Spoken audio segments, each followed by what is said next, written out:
apa namanya, terlihat memang ada beberapa pemetaan yang menunjukkan bahwa polusi-polusi itu ada 3 penyebab. Kalau misalnya di kampus kami ada 3 penyebabnya: polusi kendaraan, polusi pabrik, Pak, termasuk juga ada polusi pembakaran sampah gitu.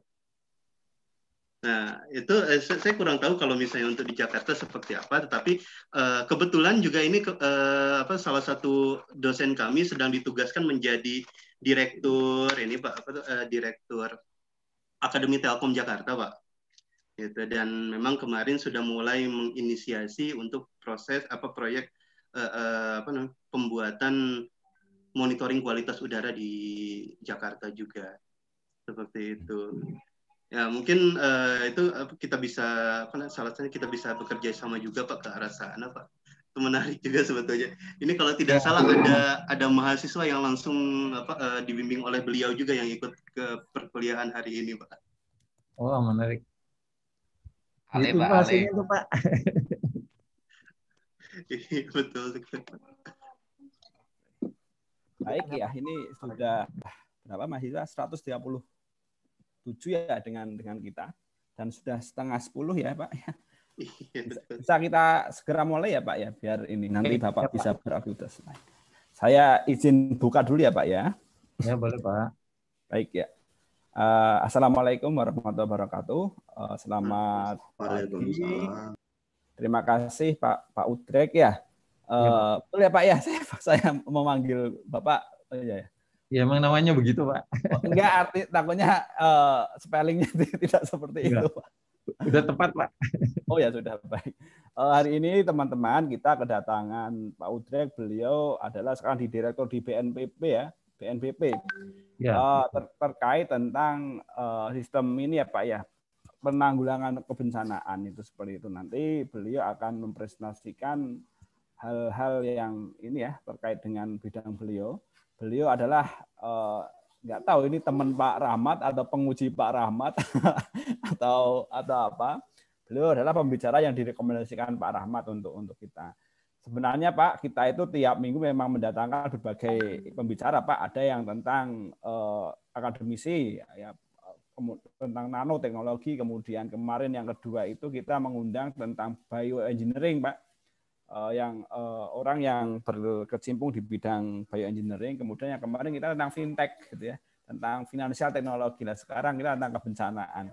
Jadi memang salah satu tujuan dari mata kuliah ini adalah memberikan wawasan gitu ya kepada mahasiswa teknik fisika khususnya dan mahasiswa fakultas teknik elektro akan memiliki spektrum pengetahuan yang luas, Pak. Sebenarnya kondisi kita sekarang itu apa yang perlu disiapkan, dan nanti itu harus seperti apa.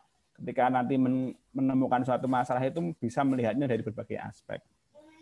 Itu mungkin dari saya, nanti silahkan Bapak bisa memperkenalkan diri secara langsung ya Pak ya. Presentasi 1 jam, kemudian bisa dilanjutkan tanya jawab Pak. Silahkan Pak Udrek. Baik Pak. Sebentar ya Pak, ini ada sedikit ya. yang sudah.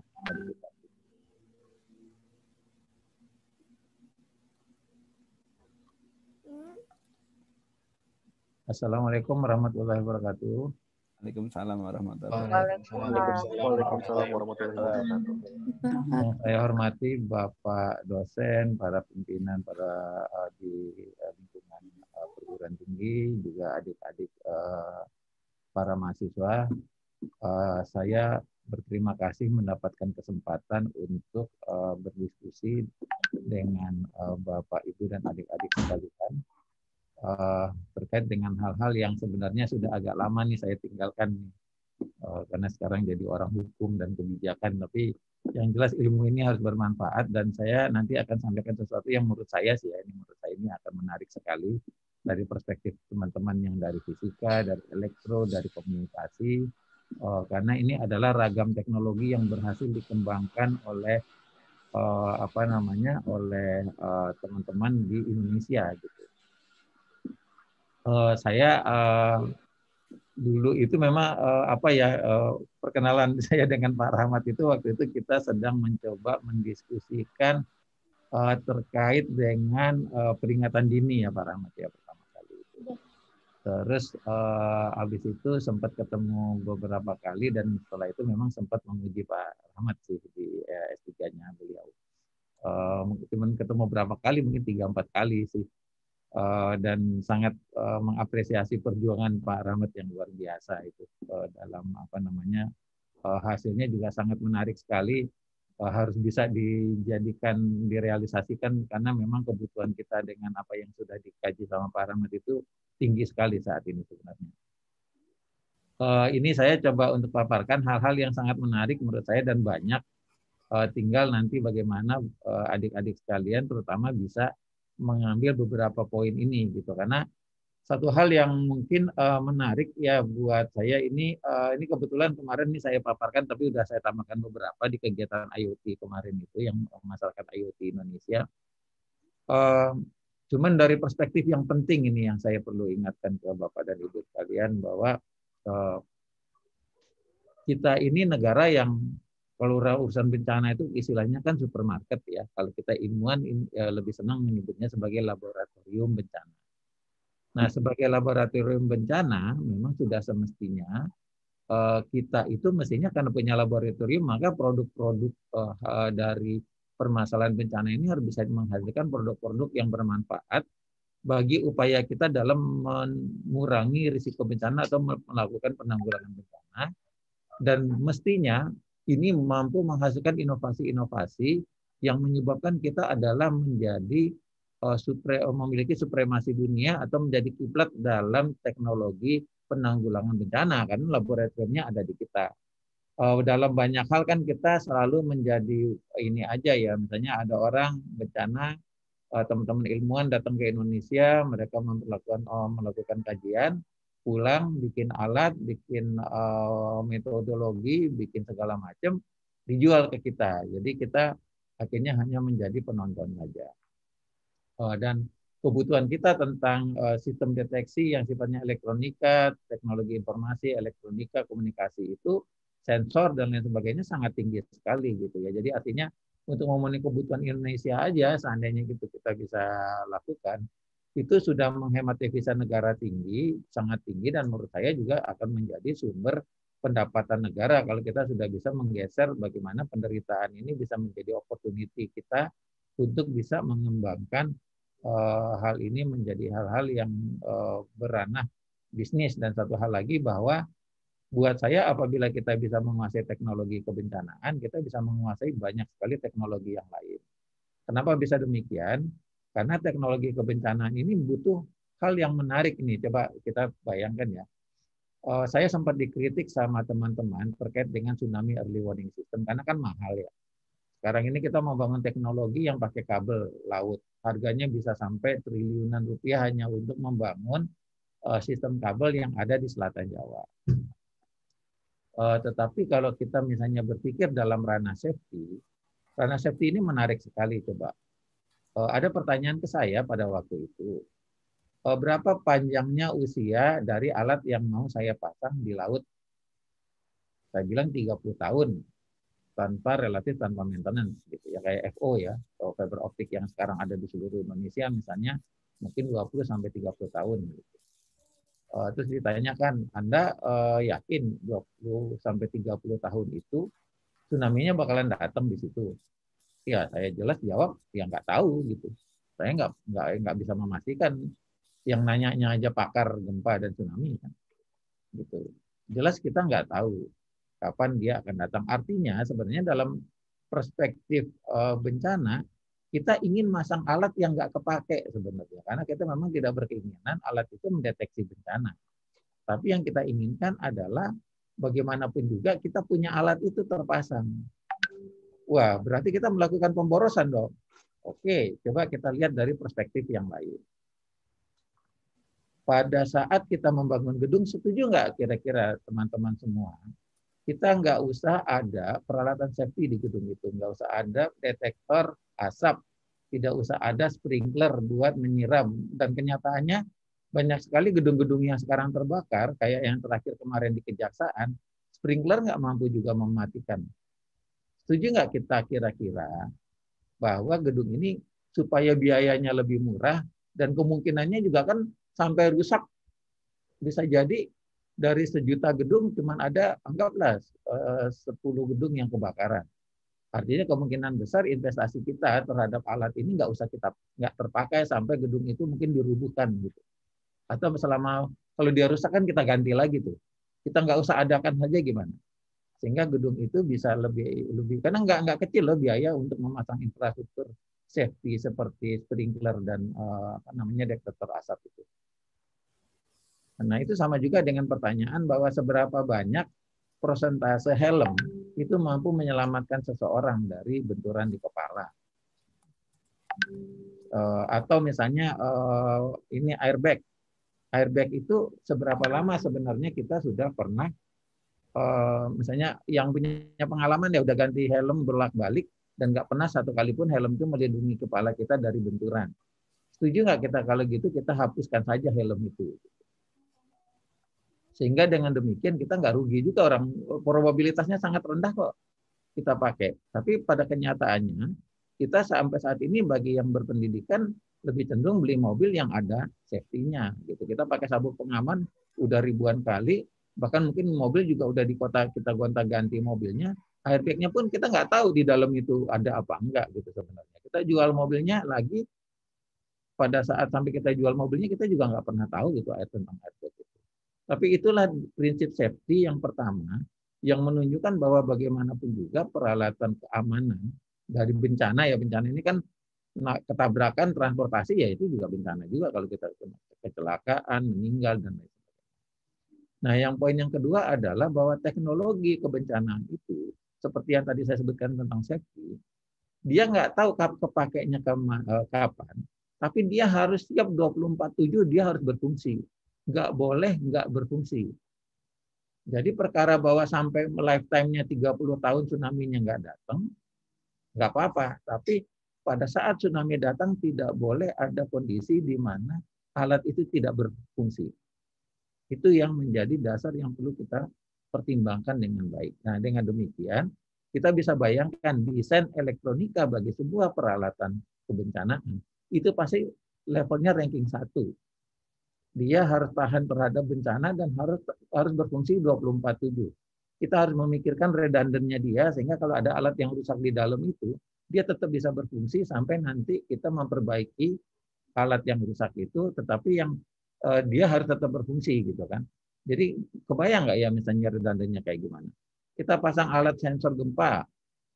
Pada saat terjadi gempa, telekomunikasi terganggu. Tapi datanya harus nyampe ke kita gitu, nggak boleh enggak. Kalau kan kenapa sih ini data curah hujannya nggak masuk? Iya, cuacanya buruk, datanya nggak bisa dikirim lah, nggak bisa gitu kan. Jadi dengan demikian kita bisa membayangkan bahwa teknologi kebencanaan ini kalau kita bisa kuasai, dia udah yang paling canggih, yang harus tahan banget, yang nantinya artinya kalau kita turunkan buat kepentingan yang lain, dia udah nggak ada masalah. Kita bisa turunkan untuk speknya untuk lebih ke hal-hal yang lebih sederhana. Makanya ini disiplin yang sangat luar biasa menurut saya. Sementara bencana sendiri dari tahun ke tahun seperti pada gambar ini, itu selalu meningkat baik hidrometeorologi, geologi, biologi. Itu dari segi bencana sebagai ancaman. Dari segi bencana sebagai sebagai risiko dengan adanya urbanisasi kayak Indonesia sekarang misalnya meningkatkan pendapatan itu dari pariwisata. Kalau dari pariwisata kita bisa bayangkan bahwa pariwisata itu pada dasarnya sangat menyebabkan kita akan membangun infrastruktur, sementara pariwisata kita hampir semuanya itu pariwisata di keindahan alam yang semuanya memiliki ancaman tinggi sebenarnya. Nah, otomatis kita akan menyebabkan membangun infrastruktur di tempat yang berbahaya, lalu ada orang yang kita harapkan datang dalam jumlah banyak ke daerah wisata itu untuk sebagai sumber devisa kita. Kita bisa bayangkan dengan demikian, maka tingkat risikonya justru akan makin tinggi. Nah, ini teknologi sangat penting sekali di sini perannya, supaya kita bisa meyakinkan kayak kita naik mobil atau naik pesawat itu, harganya mahal itu karena fitur safety-nya memang meyakinkan. Jadi kita nggak bilang bahwa mobil ini nggak bisa tabrakan atau pesawat itu nggak bisa jatuh. Dia bisa tabrakan, bisa jatuh, tapi safety-nya sudah kami upayakan setinggi mungkin, sebaik mungkin.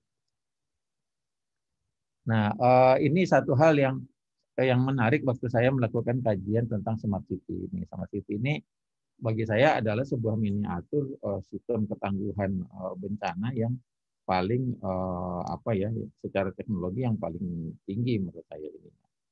Karena apa namanya, dia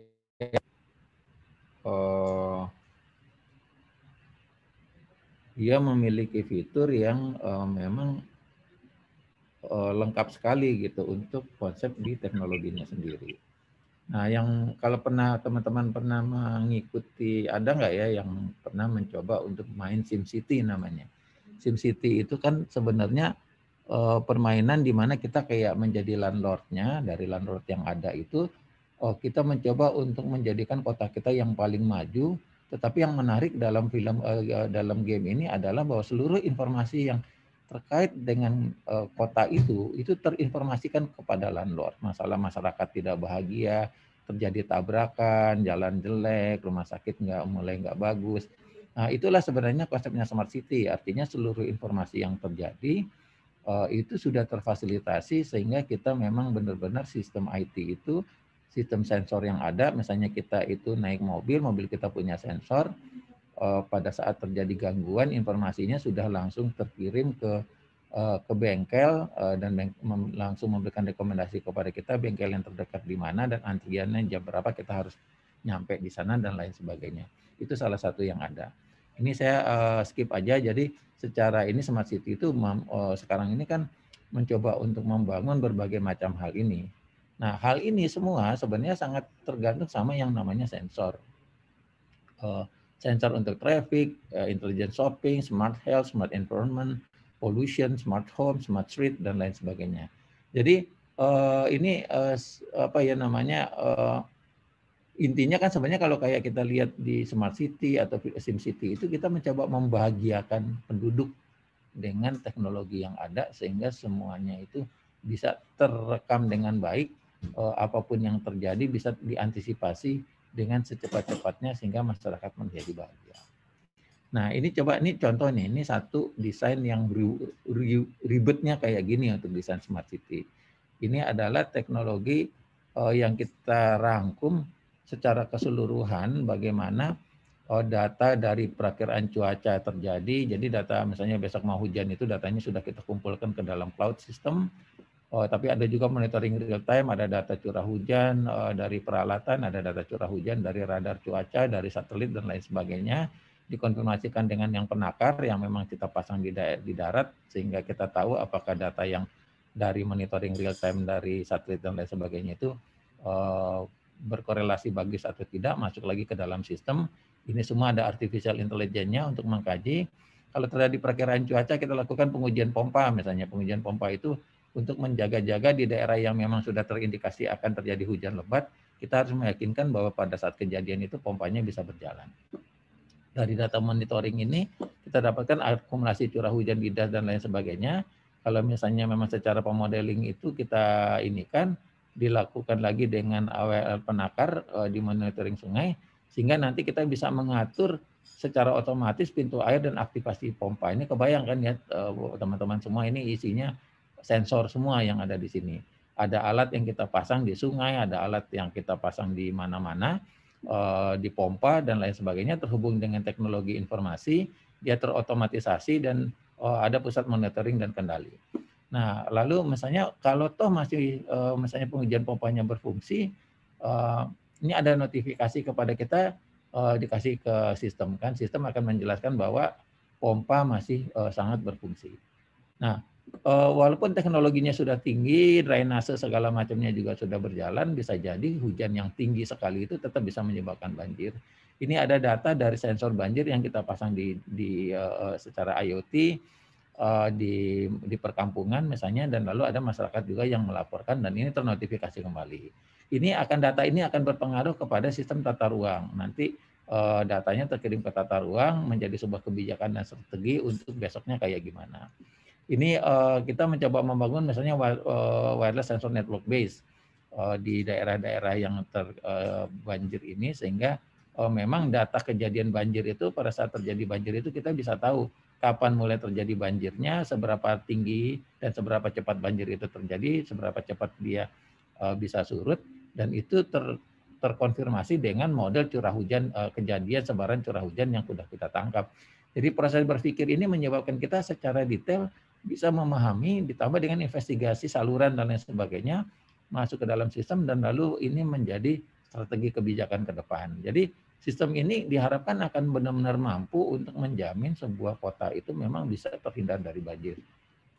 Nah, coba dari data yang seperti itu, kita bisa lihat nih, ini ada data, ini semua hubungannya sama elektronika, dengan sensor, dengan lain sebagainya, dengan sistem informasi, IoT, pokoknya 4.0 atau 5.0 pasti akan berhubungan semua di sini. Ini ada CCTV, AWS, BSN based AWLR, ada lalu sistem IT yang kita gabung di sini, ada modem based sensor dan lain sebagainya yang masuk tersinkronisasikan dengan cloud. Ada bagian yang melakukan monitoring secara ini, dan semuanya terintegrasi di dalam satu sistem yang ada. Ini salah satu contoh yang kemarin ini kita bangun di daerah Tangerang Selatan. Ada CCTV yang memonitor, dan di dalam di CCTV, selain CCTV ada tinggi muka air yang juga yang kemarin dipakai sama Pak Rahmat. Jadi dua-duanya digabungkan di sini, dan juga ada penakarnya. Jadi ada 3 data yang langsung masuk ke sini, yang dengan demikian orang bisa melihat kondisinya, baik notifikasi kondisi tinggi mukanya dalam keadaan apakah normal atau sampai harus dalam kondisi siaga. Ada data yang sifatnya grafik curah hujan, dan juga ada data yang sifatnya di dalam bentuk CCTV. Dan data tersebut itu terhubung dengan wireless sensor network, di mana di wireless sensor network ini kita pasang di daerah tempat-tempat yang sudah terbiasa banjir, tinggi muka air sungainya, tetapi dia terhubung satu sama lain, dan dia bisa mengirimkan data misalnya sekarang dari AWLR yang ada dari hulu pada saat sudah masuk ke dalam tinggi tertentu sesuai dengan nilai parameter yang kita tentukan sebagai sistem cerdasnya, dia akan mengkonfirmasikan ke sini, dan di sini lalu ada informasi kepada masyarakat tentang bahwa di daerah sini sudah siaga 3 misalnya. Ini masyarakat langsung otomatis tidak perlu orang untuk bisa mendapatkan informasi.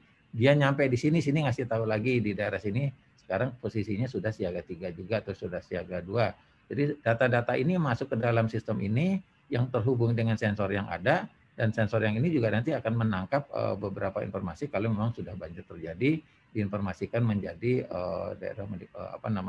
ke dalam juga dalam bentuk aplikasi. Ini hal yang sudah biasa ya kan ya kita lakukan, tapi ini adalah sebuah bauran yang menantang buat teman-teman sekalian untuk bagaimana ya kita bisa membuat sistem seperti ini. Ini kan modelnya sekarang rata-rata misalnya kita pakai pakai LoRa, pakai ini ya, terhubung satu sama lain node-nya, dan ini menurut saya WSN ini salah suatu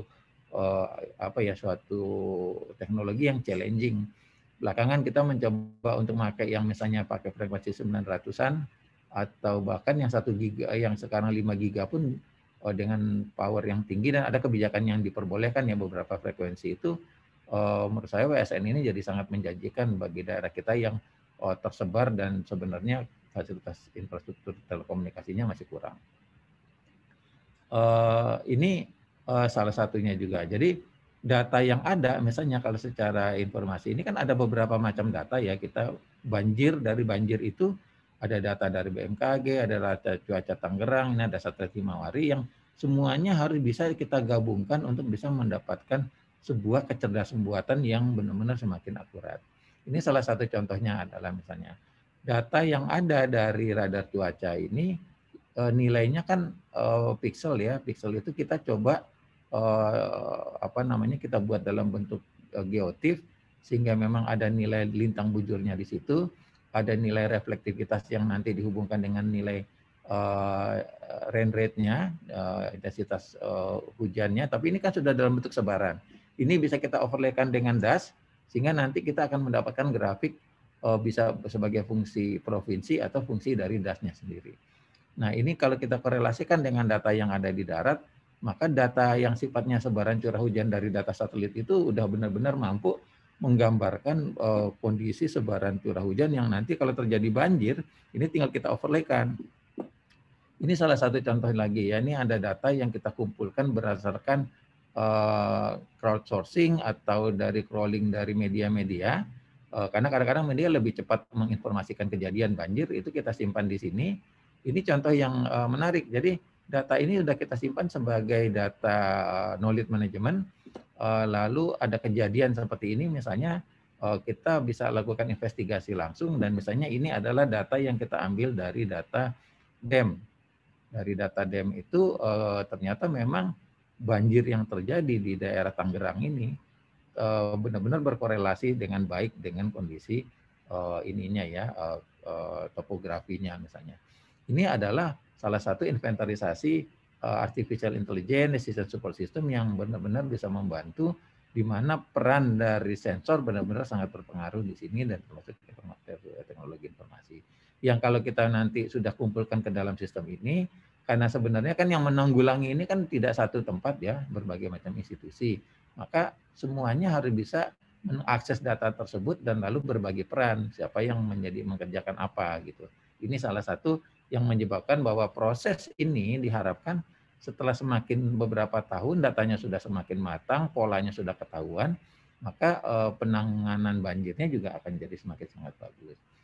Ini beberapa contoh yang kemarin kita coba desain, bagaimana data yang ada itu ada konfirmasinya pada saat misalnya air sungainya sudah mulai naik di satu tempat di ini, dia mengaktifkan rumah pompa misalnya, dari rumah pompanya itu langsung nyedot tanpa perlu menunggu. Dan pembukaan pintu air itu juga secara otomatis bisa kita atur karena sensornya sudah kita pasang kan di tinggi muka airnya. Tinggal kita masukkan parameter kalau dia boleh ditutup itu jam berapa, pompanya sudah harus ditutup itu di ketinggian berapa, pompa ini harus berfungsi di ketinggian berapa, sehingga semua keputusannya jadi sangat bagus. Itu yang satu dari perspektif banjir aja sudah cukup banyak. Sekarang ini di BPPT misalnya kita mencoba untuk membangun dua teknologi dari buoy tsunami maupun yang dari kabel base yang tadi sempat saya ceritakan. Ini teknologi ini bagi saya terlepas dari apapun ya, ini salah satu teknologi tercanggih yang bisa dikuasai oleh Indonesia dan saya sudah mencoba membandingkan teknologi ini dengan yang dimiliki oleh beberapa negara yang lain. Nyaris tidak ada bedanya apa yang kita miliki dengan apa yang dimiliki mereka. Terlepas bahwa dia masih belum sempurna memang, tapi jika tidak ada kepedulian negara untuk bisa mendampingi sebuah teknologi sampai dia berfungsi, dia bermanfaat, maka kita akan sia-sia saja. Gitu. Karena bagaimanapun juga di negara manapun pasti ada upaya untuk melindungi teknologi dia sampai dia matang terlebih dahulu disubsidi, sehingga memang sudah masuk ke ranah industri gitu. Ini kan nggak gampang ya kita membuat ini. Saya yang tahun lalu bertanggung jawab sebagai membangun kabel base tsunami meter maupun buoy ini, benar-benar sukar sekali membuat yang walaupun kayaknya gampang. Ini salah satu teknologi yang kita pasang ini, contohnya ini yang kabel base ya. Jadi ini ada apa namanya tempat untuk mengikatkan kabelnya. Ini kabel fiber optik. Tapi juga di dalamnya ada listriknya, ada kabel listriknya, disambungkan dengan ocean bottom unit. Ini ada sensor tekanan yang bisa mengukur ketinggian muka air laut dalam order yang sangat ini sekali ya. Artinya resolusinya itu bisa sampai sentimeter perubahannya dan dia bisa menangkap dengan waktu kerapatan yang cukup tinggi. Data ini jelas tidak mudah ya, ini kan kabelnya kalau bukan sembarang kabel juga makanya dia mahal. Lalu datanya dikirimkan, harus ada infrastruktur tentunya infrastruktur dari solar panel dan lain sebagainya yang harus bisa memang ini, dan kita harus bisa memikirkan bagaimana karena datanya dikirimkan via satelit. Jadi dan ini juga kadang-kadang kita perlu pikirkan redundannya, bagaimana supaya kalau misalnya ada gangguan, ada kemungkinan yang lain bisa terpenuhi. Makanya di Sertung pada saat kami membangun, kami mencoba untuk menggabungkan bahwa datanya tidak selalu hanya kirim lewat satelit pakai Iridium, tetapi ini juga kita coba kirimkan melalui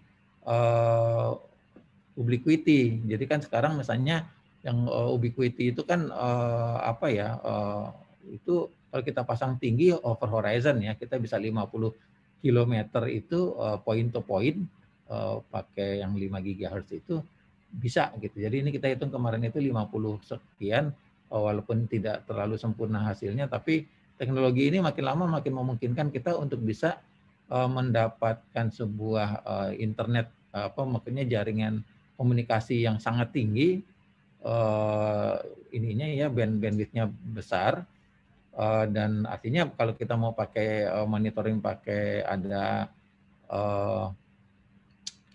kameranya juga akan sangat bagus hasilnya tetap gitu. Jadi karena memang ya ini kan Mbps ya hitungannya lah masuk ke sininya. Ini yang kita lihat ya, membangunnya jelas sangat sukar sekali. Saya melihat betapa sulitnya kita, karena misalnya peralatan yang ini yang terhubung ini di kanister ini sampai sekarang ini tempat di mana kita menyimpan sensor yang ada di dasar laut ini sukar sekali kita untuk bisa membuat supaya dia benar-benar kedap, karena kan bisa ditaruh di kedalaman 5.000 meter ya, 5 km di dasar laut. Di dalamnya ada data fiber optik yang nggak boleh tertekuk, yang kalau kita turunkan juga harus hati-hati. Di dalamnya ada sensor tekanan, nanti juga ada lagi sensor yang akselerometer, sehingga kalau misalnya terjadi gempa bumi itu paling tidak dia sudah bisa mendapatkan data juga dari sini. Nah, karena dia fiber optik, artinya kalau ini alat ini kita pasang dekat sekali dengan sumber gempanya belum kita rasakan di di darat, data tentang gempa itu sudah masuk ke kita, karena gempanya kan menjalar jauh lebih lambat ya, apalagi tsunami-nya ya. Tsunami kan secepat-cepatnya misalnya dianggap di nilai 800 km per jam. Fiber optik 3 kali 10 pangkat 8, sehingga tsunami-nya belum datang itu cukup ada waktu yang bisa dipergunakan untuk menyelamatkan diri. Ini sampai ke daratnya, ini saya sempat ikut memasang di beberapa tempat, itu sukar luar biasa untuk memasangnya, sampai nanti diikatkan di sini, nanti lalu dihubungkan dengan penerima, sensor penerima sensor di yang berhubungan dengan beberapa peralatan, ada yang solar panelnya, ada yang untuk sebagai elektronik penerimanya, lalu data pengirimnya pakai iridium atau tadi pakai radio. Ini beberapa yang sudah kita bangun, dan ini jelas tidak gampang ya kita memasang. Ini isinya baterai itu dimasukkan ke dalam buoy untuk kita cemplungkan kayak gini. Kalau misalnya nih yang teknologi buoy, tapi kurang lebih sama. Di dalamnya ini ada sensor, beberapa sensor yang ada di dalam sini, dan diturunkan dengan ada bahan pemberat seperti ini. Ini yang kita bangun secara elektronika, yang kita pasang di dalam di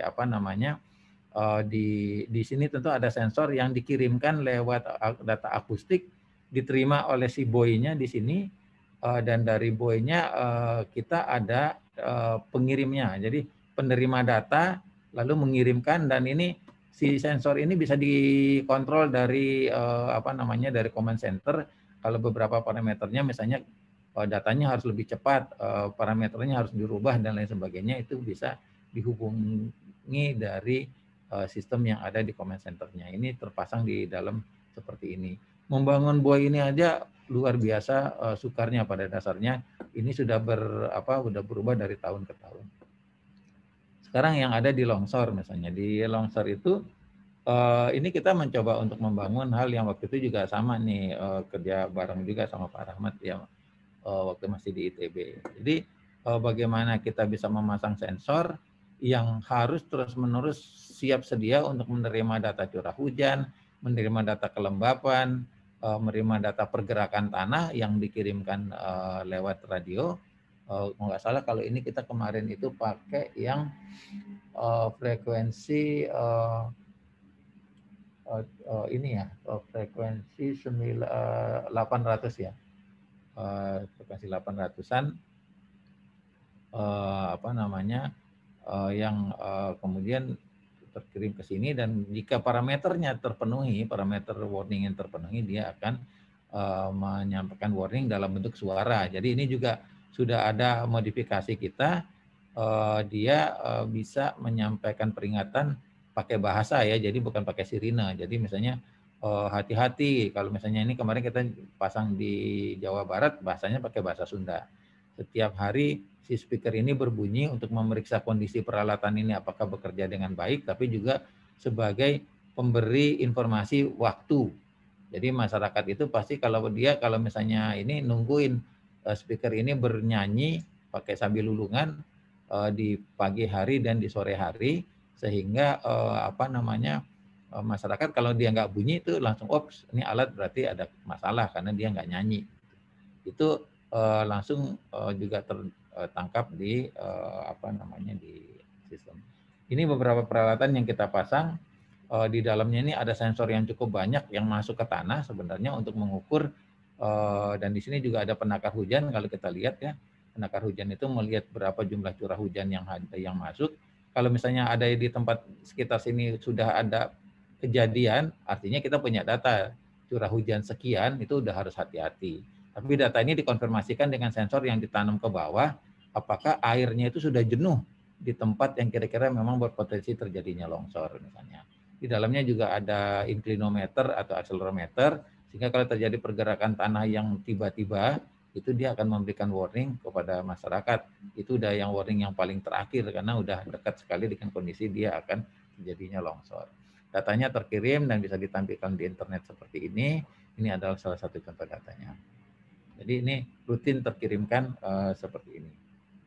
Dengan caranya adalah bahwa peralatan ini harus ditempatkan di lokasi yang internet yang konektivitas 3G-nya ada gitu ya. Jadi di sini karena di daerah yang perbukitan bisa jadi nggak ada internetnya, nggak apa-apa. Dia dikirimkan oleh gelombang radio masuk ke sistem ini. Sistem ini yang harus bisa terkoneksi dengan internet. Gitu. Nah sekarang dalam siap tanggap darurat ini juga hal yang menarik sekali sebenarnya. Jadi kalau kita lihat di dalam teknologi yang ada, pada saat terjadi bencana itu kan komunikasi dan listrik suka mati tuh. Terus gimana orang kita lagi butuh untuk mengumpulkan data masyarakat yang terdampak, kebutuhan dan lain sebagainya, tapi dia nggak bisa kita kirimkan. Nah ini adalah salah satu teknologi yang waktu itu kita uji cobakan dengan memanfaatkan handset ya, handy talkie gitu. Handy talkie-nya kebetulan ini waktu itu handy talkie yang cukup canggih. Dia memiliki beberapa channel untuk bisa berkirim data, jadi tidak satu kan. Kalau handy talkie ini kan sifatnya kan kita nggak bisa ngomong bareng ya, jadi harus satu-satu datanya harus bisa terkirim gitu. Jadi ini dia sudah ada fasilitas untuk multi data, pakai 200 MHz itu bisa dapat sekitar 15 km dari pusat data, dan itu cukup membantu. Ini juga sama ini dengan 5 GHz. Kita bisa pasang dengan berbagai macam konfigurasi seperti ini. Ini hasil CCTV-nya yang kita pasang di daerah shelter, di tempat di mana masyarakat berkumpul kalau terjadi tsunami. Nah, kelebihan dari teknologi ini adalah ini sebenarnya kita ada command center yang memang dia sudah dibuat tangguh. Jadi artinya listriknya nggak boleh mati, internetnya nggak boleh mati, semuanya harus bisa berjalan dengan baik. Nah, data ini terkirim ke sini, seperti ini sistem pengambilannya memang kita mempergunakan dua, satu buat berkomunikasi kepada center melalui handy talkie, yang satu buat pengiriman data. Nah, ini kita pasang CCTV di sini yang dan ada Wi-Fi-nya di sini. Ya jelas tentunya tidak ada internet, tapi Wi-Fi-nya terkoneksi dengan pusat melalui sistem ini. Pusatnya yang punya Wi-Fi. Jadi data di sini masyarakat kalau masih handphonenya masih hidup bisa mengakses internet, tapi data dari internet yang dari Wi-Fi ini terhubung mempergunakan 5 GHz itu ke pusat data. Jadi data internetnya sebenarnya ngambilnya dari yang 5 GHz itu gitu. Konek ke 5 GHz, 5 GHz konek ke 2,4, yang 2,4-nya yang dipakai masyarakat untuk konek ke internet.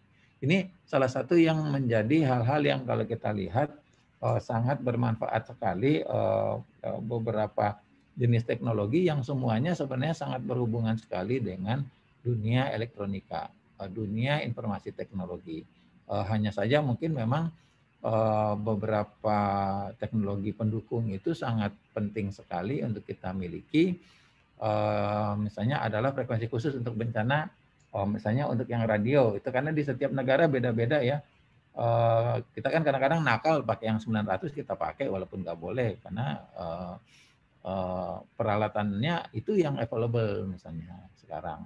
Kita pakai yang di 800-an atau 700-an ya misalnya itu kita pakai karena memang banyak sekali alat yang dijualnya itu seperti itu gitu. Yang kedua adalah infrastruktur FO sebagai sensor. Kalau IoT sekarang sebenarnya di beberapa daerah itu sudah bisa kita tempelkan ke FO yang ada di available di setiap tempat di mana alat kita ada. Yang ketiga yang sekarang sedang kerjasama bareng sama LAPAN itu adalah pemanfaatan mikrosatelit. Ini juga sangat menarik karena sistem pengiriman datanya bisa kita kalau kayak Boy sekarang kan ya kan Boy itu kan pakai satelit mahal sekali itu data yang kita kirimkan lewat satelit. Lalu kemudian menggunakan fasilitas GSM atau SMS untuk pengiriman data. Sampai saat ini kan banyak sekali peralatan kita sebenarnya memanfaatkan GSM atau SMS sebagai moda pengiriman datanya. Tapi kerjasama dengan lembaga bisnisnya kayak Telkomsel, XL, Indosat itu masih belum bagus menurut saya. Mestinya memang sudah ada yang memang chip yang apa namanya yang SIM card itu yang ya ini buat dedicated. Jadi dia punya jalur khusus tidak bersama-sama dengan yang lain dan juga sistem registrasinya nggak pakai kartu ya. Ada beberapa sih sudah ada sekarang ini yang dikembangkan untuk memfasilitasi kemudahan ini. Tapi menurut saya masih perlu ada perbaikan-perbaikan untuk hal itu. Demikian yang bisa saya sampaikan. Sebenarnya masih banyak sekali hal-hal yang seru, menarik, menantang dari kegiatan yang berhubungan dengan kebencanaan ini yang bisa kita kembangkan sendiri gitu. Kita yang menariknya kan memang banyak hal-hal yang kalau di dunia kebencanaan ini yang alatnya kan sangat spesifik ya. Jadi nggak mungkin diadakan oleh sebuah perusahaan kalau misalnya memang jumlah penggunanya sedikit. Jadi kita bisa kembangkan dengan kemampuan kita, walaupun sensor mungkin masih beli, beberapa chip juga kita beli, tapi pemanfaatannya untuk kebutuhan kebencanaan itu bisa kita kembangkan suka-suka kita. Sementara demand-nya memang sangat cukup tinggi sekali. Jadi sangat berharap sekali sih teman-teman banyak juga yang mencoba mengembangkan kemampuannya di bidang elektronika, instrumentasi, ke-IT-an untuk di bidang kebencanaan. Yang seperti yang saya sampaikan tadi, kalau misalnya teman-teman sudah bisa membangun desain untuk kebencanaan karena dia memang teknologinya harus redundant, harus kuat ya, karena nggak boleh mati di 24/7 tadi seperti yang saya sampaikan 365, maka tentunya untuk membangun teknologi yang levelnya lebih bawah itu jauh lebih. Kira-kira itu yang bisa saya sampaikan dalam dalam kuliah hari ini. Semoga bisa bermanfaat dan bisa kita lanjutkan dengan diskusi. Terima kasih.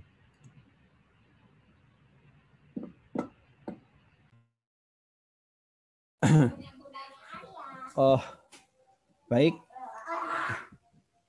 Terima kasih Pak Udrek ya telah memaparkan tadi bahwa sebenarnya kita itu laboratorium bencana ya Pak ya. Jadi harusnya kedengaran Pak?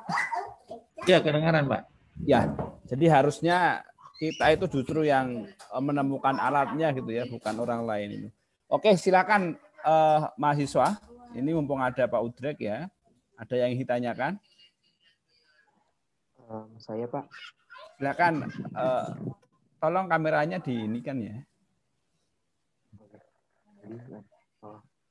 Selamat pagi Pak. Selamat pagi Pak Udrek. Selamat pagi Pak Edi.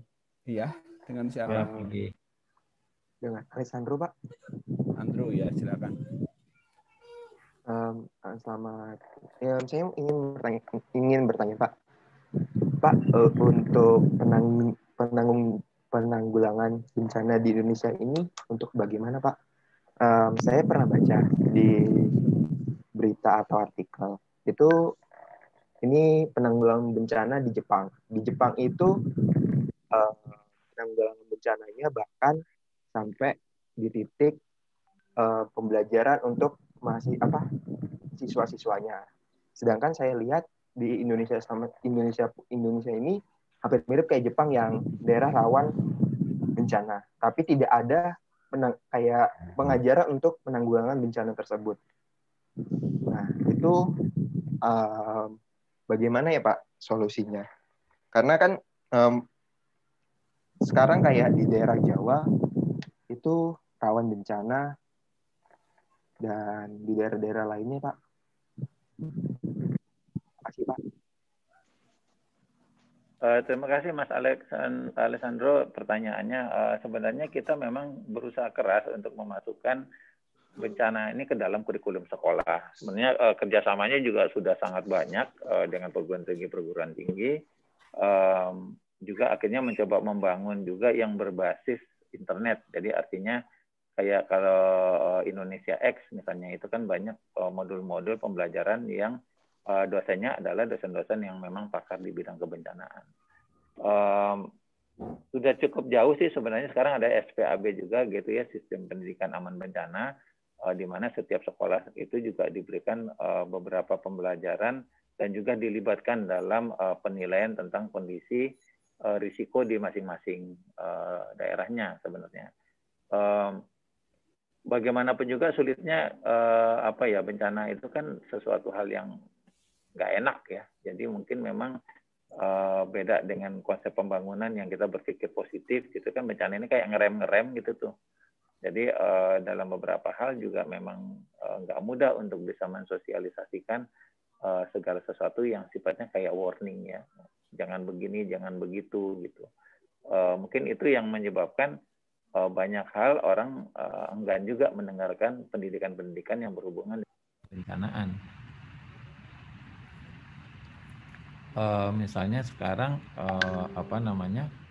seperti yang ada di pembelajaran tsunami, kita bilang nih tsunami disuruh latihan segala macam. Sementara Pak, ini kami latihan terus-menerus juga kan kita nggak tahu tsunami-nya kapan datang. Iya memang nggak tahu, tapi kita harus tetap siap siaga. Itu secara sosial juga nggak terlalu mudah juga kita menyampaikan kenapa kita harus berlatih, sementara kita memang nggak mampu menjelaskan kejadiannya itu kapan akan terjadi. Ini PR besar sebenarnya dari segi pendidikan.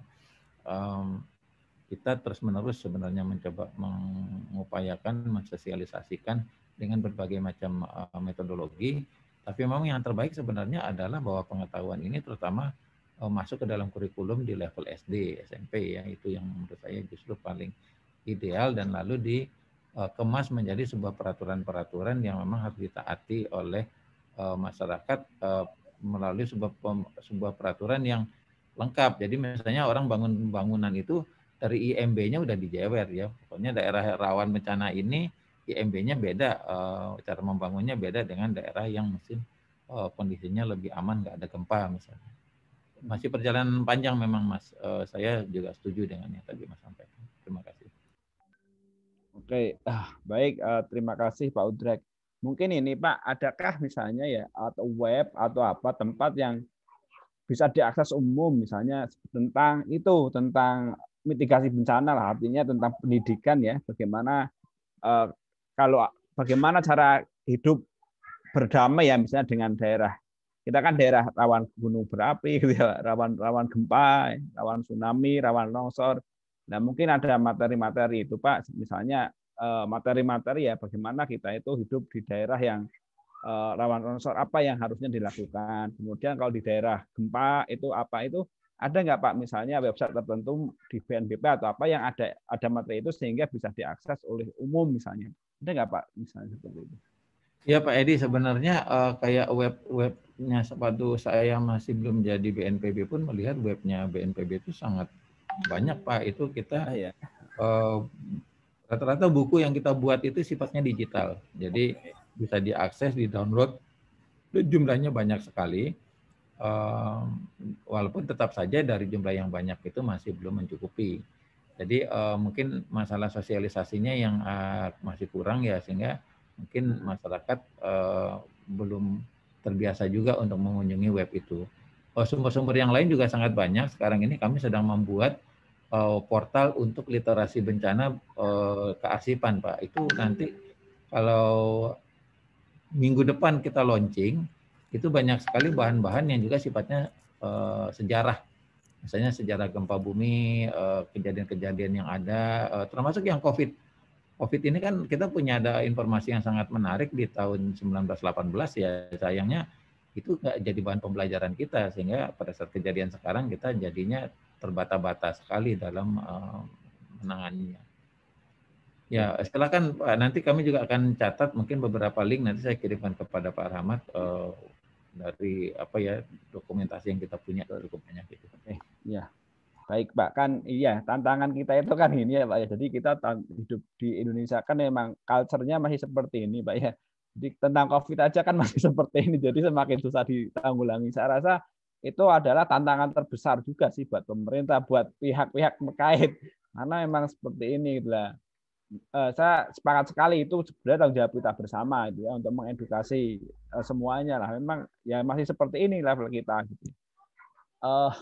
Belum membudaya lah istilahnya Pak ya, tentang aware tentang keselamatan, tentang ini seperti itu. Baik, untuk teman-teman yang lain silakan, ada pertanyaan yang lagi yang kedua. Selamat pagi Pak, saya izin bertanya. Perkenalkan, nama saya Cahyo dari Teknik Komputer.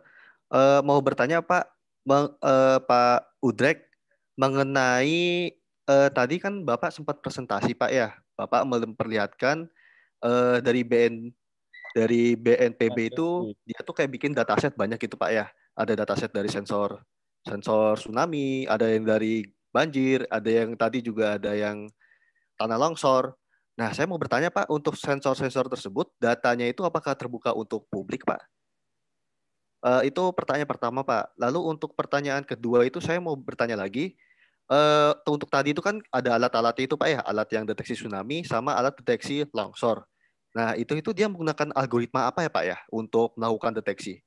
Biasanya kan kalau alat-alat seperti itu mungkin pakai Fuji Pak ya, Fuji. Nah itu saya mau nanya pakainya algoritma apa? Pakai Fuji atau pakai SVM atau mungkin malah pakai neural network seperti itu Pak? Terima kasih. Iya, terima kasih. Ini pertanyaannya sangat teknis sekali. Pada dasarnya yang kita keluarkan ini satu poin terpenting buat saya jelaskan di awal terlebih dahulu. Sampai saat ini di sistem yang saya sampaikan tadi rata-rata adalah apa yang saya lakukan baru saya masih di BPPT ya, karena saya baru pindah ke BNPB. Kan BPPT memang lebih ke teknologi.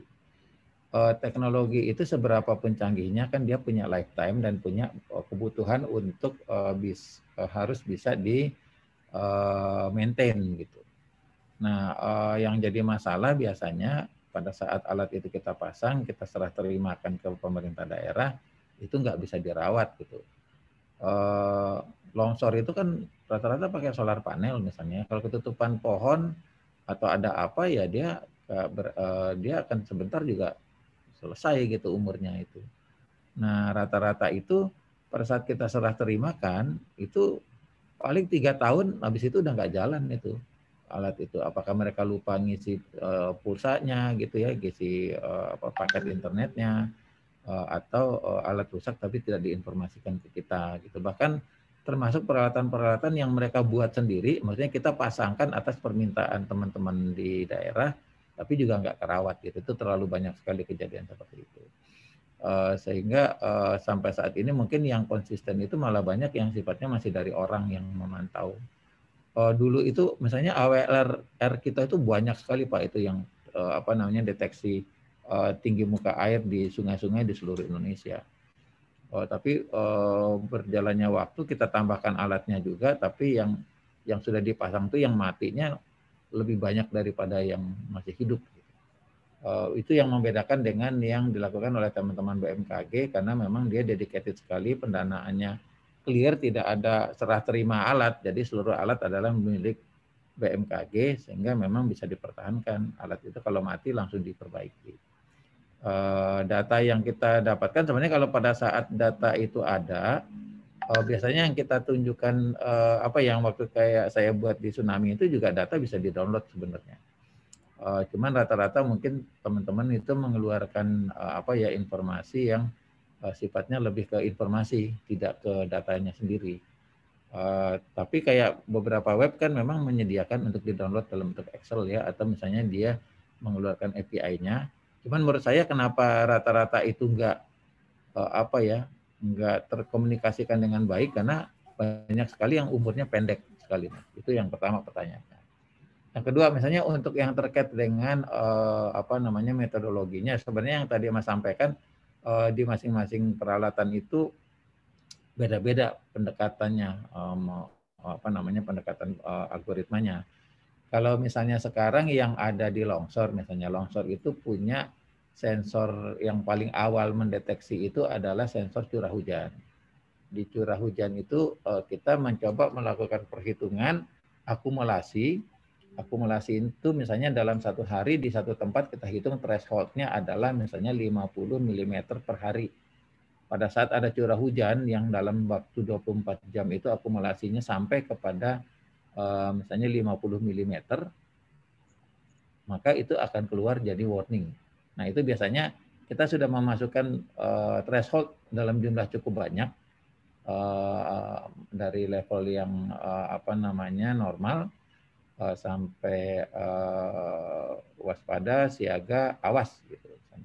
Jadi itu semua jelas dia algoritmanya didasari oleh parameter yang kita masukkan. Tapi kan parameter ini pada dasarnya kan dia akan artinya pada saat misalnya 50 mm terjadi hujan dan tidak longsor, maka akan ada perubahan threshold yang oleh sistem di-adjust gitu, supaya artinya dalam hitungan segitu dia nggak memenuhi. Nah, jika datanya curah hujannya sangat tinggi sekali, melebihi nilai itu, biasanya kita mencoba menghubungkan itu dengan soil moisture yang kita pasang. Biasanya soil moisture itu kita pasang di tempat yang istilahnya itu ada bidang gelincir. Bidang gelincir itu adalah perbatasan dua layer, antara yang layer yang bisa menyerap air dan layer yang permeable, yang nggak tembus sama air. Nah, kalau misalnya jumlah yang ada di perbatasan itu sudah mencapai sebuah nilai kejenuhan tertentu, itu ada lagi nanti nilai threshold yang kita pasangkan di situ, sehingga dua nilai ini artinya kalau curah hujannya tinggi tapi sananya nggak jenuh, kita nggak akan ada warningnya di sana. Tapi curah hujan tinggi, sananya jenuh, mulai ada peringatan yang kita kirimkan lewat radio. Lalu ada, dan itu sensornya nggak satu, jadi ada di kedalaman, beberapa kedalaman yang kita pasang. Lalu ada lagi yang kita pergunakan kalau misalnya terjadi memang pergerakan tanah. Pergerakan tanah ini nggak selalu jadi longsor ya, tapi misalnya karena ada apa dia retak terus gerak gitu. Nah gerak itu kan ada accelerometer dan inclinometer yang kita ukur. Pada saat terjadi perubahan pergerakan tiba-tiba tapi lalu berhenti, itu menjadi sebuah nilai yang baru lagi. Nah algoritmanya bisa macam-macam, tapi rata-rata kan data kita data poin ya. Jadi pergerakan itu digabungkan dalam berbagai macam hal supaya nanti dia bisa menjadi ini. Nah, data itu biasanya kita ada kalkulasi algoritma yang kita bangun di si ininya, si sensornya. Ada algoritma yang kita bangun di si penerimanya, yang speaker tadi itu. Speaker itu kan adanya di di desa ya. Artinya dia bukannya dikirimkan datanya ke komputer, komputernya baru ngolah, menghitung segala macam baru dibalikin, enggak. Jadi ada yang bagian yang memang kita pergunakan untuk si sistem ini sudah punya algoritma notifikasi supaya dia bisa langsung warning ke masyarakat, nggak pakai tektokan gitu. Nah, tapi data yang ada ini tetap dikirimkan ke server. Nah, dari data yang di server inilah yang kita pergunakan untuk melakukan analisis lebih tajam untuk bisa merubah parameter-parameter yang ada di si induknya, istilahnya si sensor penerimanya. Kira-kira itu logika yang kita bangun dari hampir seluruh peralatan yang ada, mau kita yang tsunami juga sama itu, karena nggak ada satupun yang kita punya keyakinan dengan sebuah nilai warning. Jadi warningnya itu tumbuh dan berkembang berdasarkan data yang sudah kita terima. Misalnya tsunami itu di satu tempat kita pasang alat nih, itu kita harus tahu dulu pasutnya sebenarnya gimana gitu kan, gelombangnya yang terjadi di atasnya dia dalam 1 tahun itu perilakunya seperti apa, sehingga kita bisa tahu mana yang gelombang biasa, lalu atau ada gelombang yang memang disebabkan oleh sebuah kejadian tsunami. Polanya kan harus kita tambahkan gitu ya, seperti itu. Itu juga sama. Jadi ada initial condition yang harus kita tangkap terlebih dahulu supaya kita bisa berdasarkan data series yang ada, kita bisa melihat pola yang lebih benar yang memang menjadi dasar kita menentukan oh ini tsunami, ini bukan tsunami gitu. Dan itu sukarnya luar biasa. Itu yang bisa saya sampaikan. Terima kasih. Terima kasih Pak Udrek. Pak Udrek tadi kan ini ya salah satu tantangan di kita itu adalah bahwa kita masang alat sudah dipasang gitu ya, deteksi banjir, longsor dan seterusnya. Tapi karena minim perawatan itu akhirnya alatnya rusak. Atau bahkan ada orang yang iseng, saya nggak tahu ya apakah ada yang nyuri atau apa, mungkin dijual gitu ya. Banyak sekali Pak yang barang dipasang di itu tuh yang hilang sering banget. Ya, terus kan tadi bedanya dengan BMKG kan itu alatnya punya BMKG sendiri apa ya dedicated. Nah, melihat ini ya Pak ya, apa kan dampak dari alat yang rusak kemudian banyak dicuri, ternyata nanti info yang diterima BNPB kan jadi berkurang ya Pak ya, bahkan mungkin tidak valid dan up to date. Itu apa tidak ini Pak melihat seperti itu, tidak ada kebijakan misalnya ya itu alatnya ya punya BNPB saja, jadi nanti ada yang tim kayak itu Pak ngecek listrik itu loh Pak per berapa skala gitu ya, ada tim yang ngecek oh ini alatnya masih baik berarti dan seterusnya. Ya Pak, sebenarnya sekarang yang kita dorong itu karena kalau menurut saya ini kan alatnya itu kan bisa banyak sekali ya. Iya. Yang memang paling sulit juga sebagai sebuah institusi itu memenuhi biaya rutinnya. Oke. Jadi kalau misalnya sekarang banjir kan sebenarnya tanggung jawabnya PU. Tapi kita bisa bayangkan ada berapa banyak sensor yang harus dia pasang di seluruh Indonesia dan itu memenuhi biaya rutinnya dia. Sebenarnya kita mencoba membangun kemitraan dengan harapan bahwa masyarakat punya rasa memiliki, pemerintah daerah juga punya rasa memiliki sehingga itu dikelola sama mereka. Jadi artinya karena kan sangat lokal sekali Pak ya. Karena sangat lokal sekali mestinya peringatannya langsung di level BPBD aja gitu, nggak usah masuk ke PU ke BNPB terus warning ke sana, kalau ada risiko BNPB juga warning ke situ gitu. Sebenarnya lebih kita coba harapkan nggak sentralistik sih sebenarnya gitu. Harapannya sebenarnya demikian tadinya. Tapi kalau lihat kondisi sekarang memang ada satu solusi yang sekarang kita coba usulkan sebenarnya itu adalah lembaga, karena kan sebenarnya kayak PU kan nggak bikin alat sebenarnya dia gitu. Dia nggak ngerawat alat juga mestinya gitu. Yang tugas dia adalah bagaimana data itu dia bisa terima, dari data yang dia terima bisa keluar kebijakan gitu. Nah makanya kalau di luar negeri itu yang sering dilakukan adalah bahwa itu diberikan ke swasta Pak sebenarnya.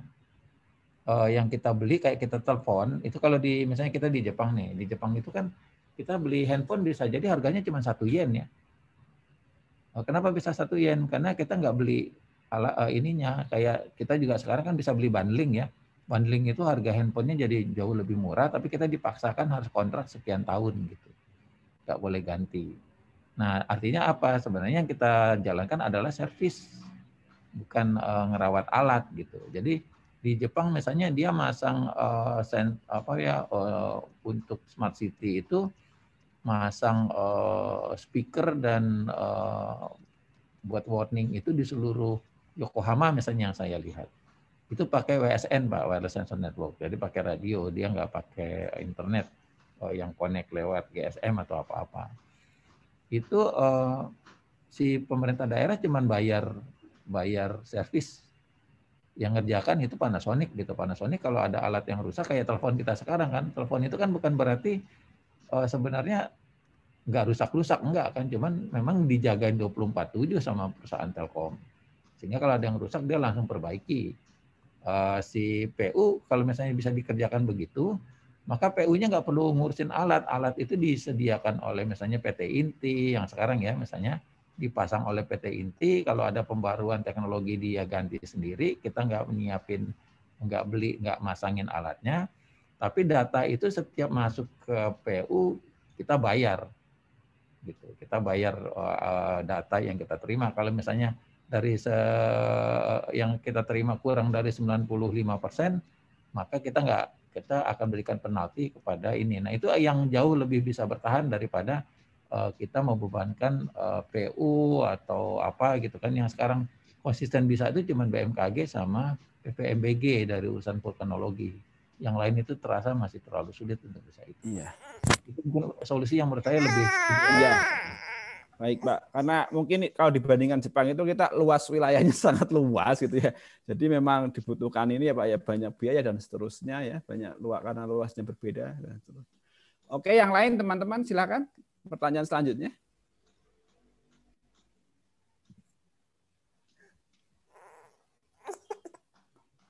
Tewel ini anak saya. Ada yang lain?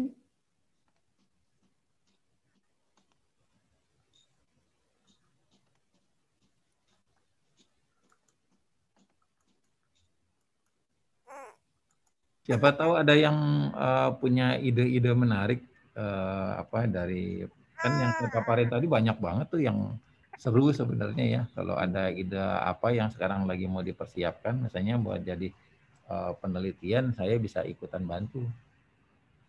Silakan.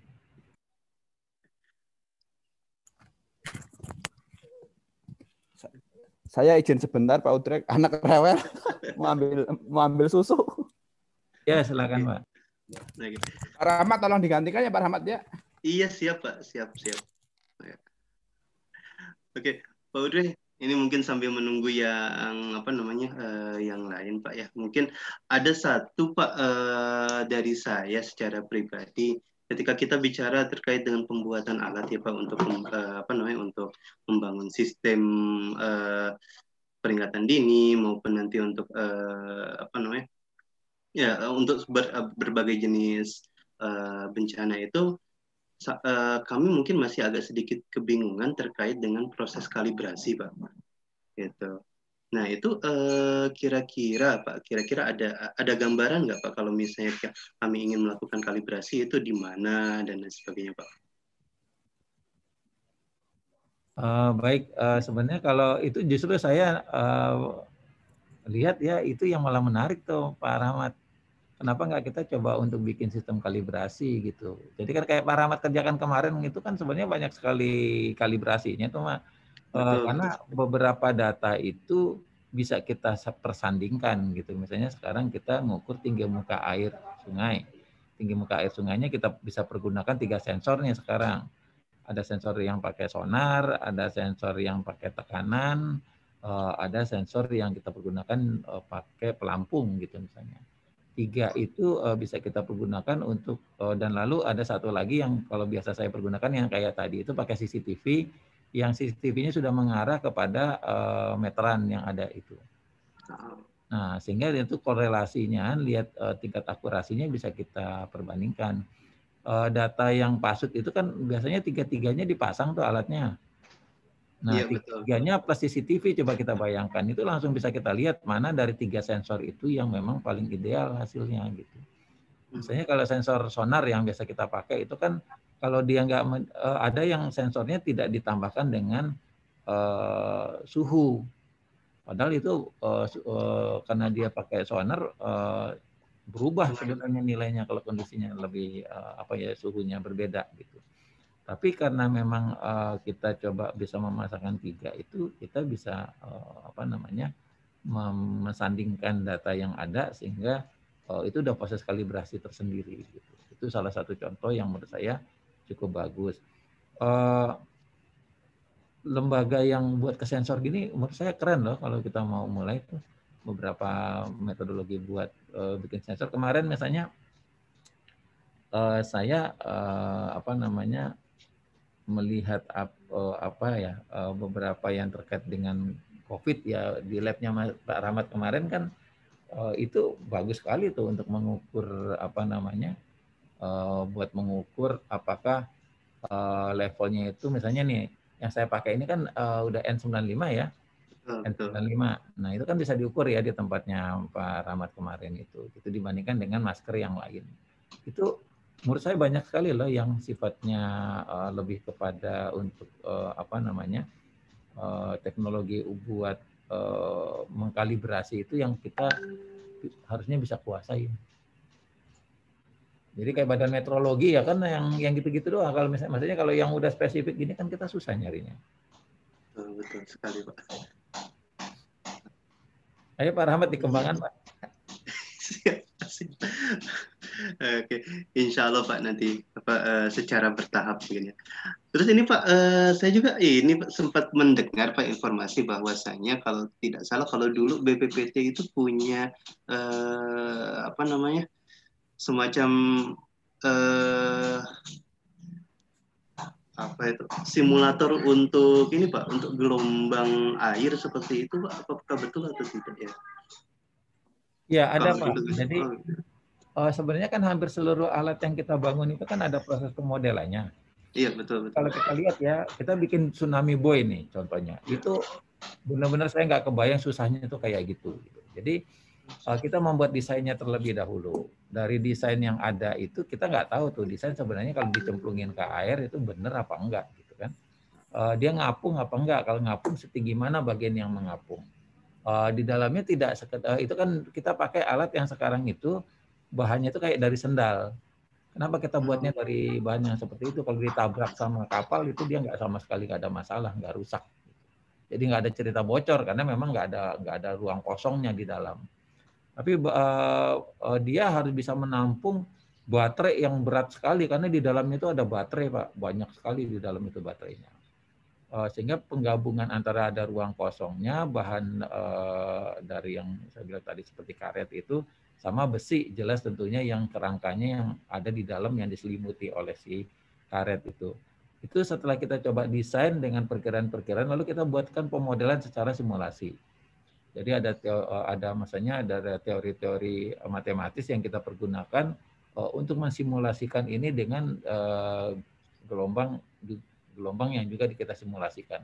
Bagaimana nanti si buoy ini bisa bergerak ke kiri ke kanan itu mengikuti. Itu baru dari aspek teoritis. Pada saat dia secara model itu dari pemodelan sudah bisa kita kerjakan, maka model itu lalu mulai kita coba buatkan miniaturnya. Nah, miniatur ini yang tadi Pak Rahmat bilang, biasanya kita cemplungin ke tempat yang bikin ombak ini ya. Ada 2 tempat di kami, ada di lab hidrologi maupun lab teknik pantai yang ada di Jogja itu. Itu yang kita bisa pergunakan. Jadi kita bisa bikin miniatur apapun, jembatan, miniatur kapal, miniatur buoy itu. Lalu kita kena lakukan ombak, dikasih ombak gitu ya, dikasih ombak berbagai macam jenis untuk melihat dia masih bisa bagus nggak gitu ya, kira-kira bergeraknya kan. Jangan sampai misalnya terus ininya jadi sampai nungging gitu kan, lain sebagainya. Dan juga dipergunakan untuk ini. Nah, itu baru selesai sampai di situ itu kan artinya bisa jadi itu udah berbulak-balik lagi ya. Kalau misalnya sekarang desainnya ternyata nggak pas lagi dites nggak bagus, berarti ulang lagi tuh dari awal. Ada yang perlu ditambahkan, ada yang perlu dikurangi. Nah, sudah selesai, anggaplah kita sudah selesai dari prototipe kita, dari miniatur itu hasilnya positif nih, bagus udah. Baru kita mulai membuat perintilan yang isinya ada ratusan, maksudnya kita bikin, jangankan bikin buoy atau bikin ini ya kan, jam tangan aja kan itu komponennya banyak banget di dalam itu kan. Nah, itu kita mulai mencoba membangun prototipe dari buoy-nya itu sendiri. Baik dari berbagai macam peralatan itu kita gabungkan menjadi satu proses pembuatannya. Jadilah dia ada yang sifatnya buoy-nya, ada yang kalau kita lihat sebenarnya yang justru yang paling susah itu dari dari sistem buoy itu adalah di yang tenggelamnya itu gitu. Itu sulit sekali sebenarnya membuat yang tenggelam ini. Saya coba tunjukkan lagi.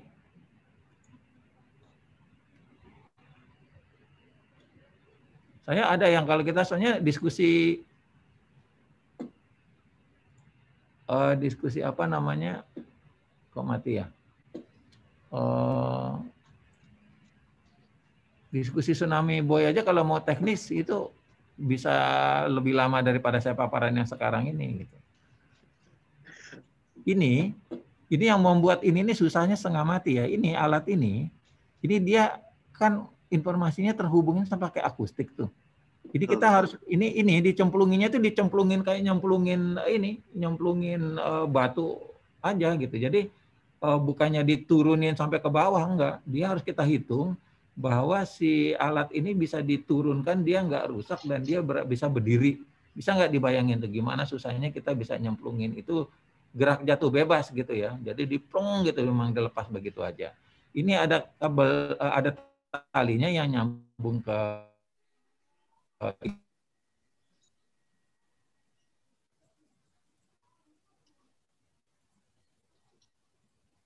Halo?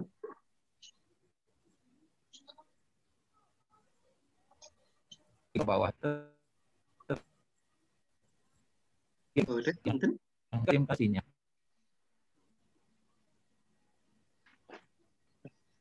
Halo Pak Udre. Tanpa sehingga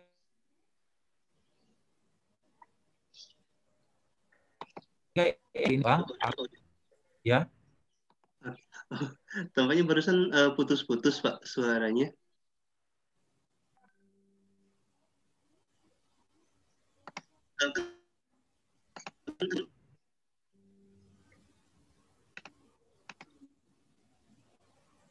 Terus ya suaranya ya? Iya, iya Pak. Ya.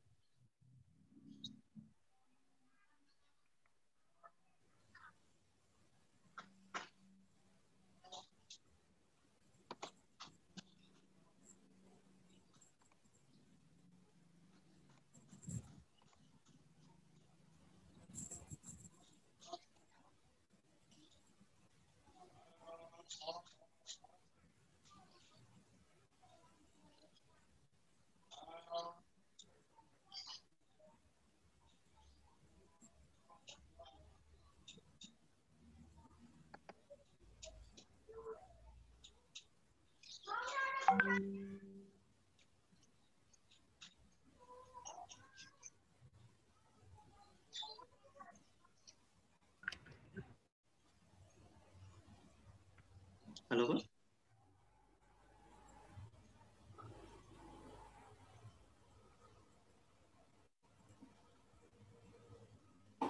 Sinyalnya ya? Iya tampaknya. Ya kita tunggu aja. Iya. Terus sembari menunggu Pak Udre, barangkali nanti silakan untuk peserta perkuliahannya silakan mempersiapkan juga pertanyaan kira-kira nanti apa yang ingin ditanyakan ya.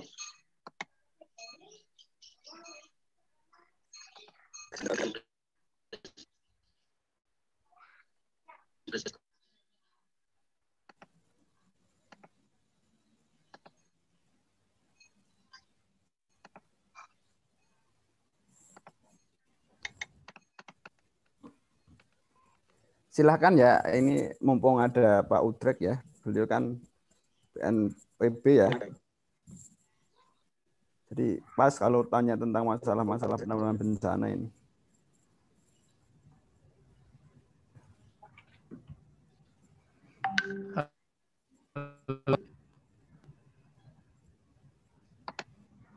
Halo. Halo. Kedengeran ya? Kedengeran Pak? Ya. Ini saya pakai coba ngedouble nih. Tadi kayaknya hang ya? Tadi terputus ya. Pak yang tadi. Oke. Ini kayaknya nggak tahu keberatan kali di sistem saya nih. Jadi ya intinya tadi ya kita untuk membuat sebuah teknologi buoy itu tuh tahapannya sangat luar biasa sukar gitu. Sampai nanti kita sudah bisa mendapatkan rancang bangun. Jadi nih satu prototipe. Prototipe itu pun harus kita uji lagi kan uji laboratorium. Setelah selesai uji laboratorium kita oke, kita coba uji di kondisi real, tapi belum di lapangan beneran. Kita tes lagi nih, sekarang misalnya dicemplungin ke laut, di daerah Jakarta Utara misalnya, kita tes lagi di situ, sudah selesai, kita baru coba lakukan pengujian yang di daerah yang memang cukup yang sudah mengikuti kondisi yang sebenarnya. Jadi misalnya untuk menguji buoy, apakah dia bocor atau enggak, kita turunkan di 5 km ke dalam 5 kilo, itu kita masukin ke chamber yang kita berikan tekanan yang kurang lebih sama dengan tekanan yang ada di air di kedalaman 5 kilo. dia bocor apa enggak. Jadi sedemikian sukarnya sebenarnya sebuah teknologi itu kita bangun supaya dia memang benar-benar siap gitu.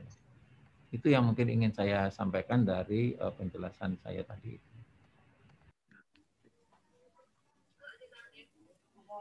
Iya. Oke, barangkali yang lain ada yang ingin ditanyakan?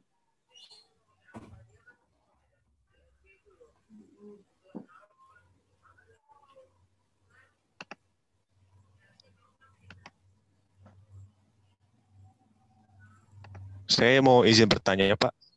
Oke, silakan Fatir. Silakan Mas Fatir. Oh ya, jadi sebelumnya perkenalkan nama saya Muhammad Fatir.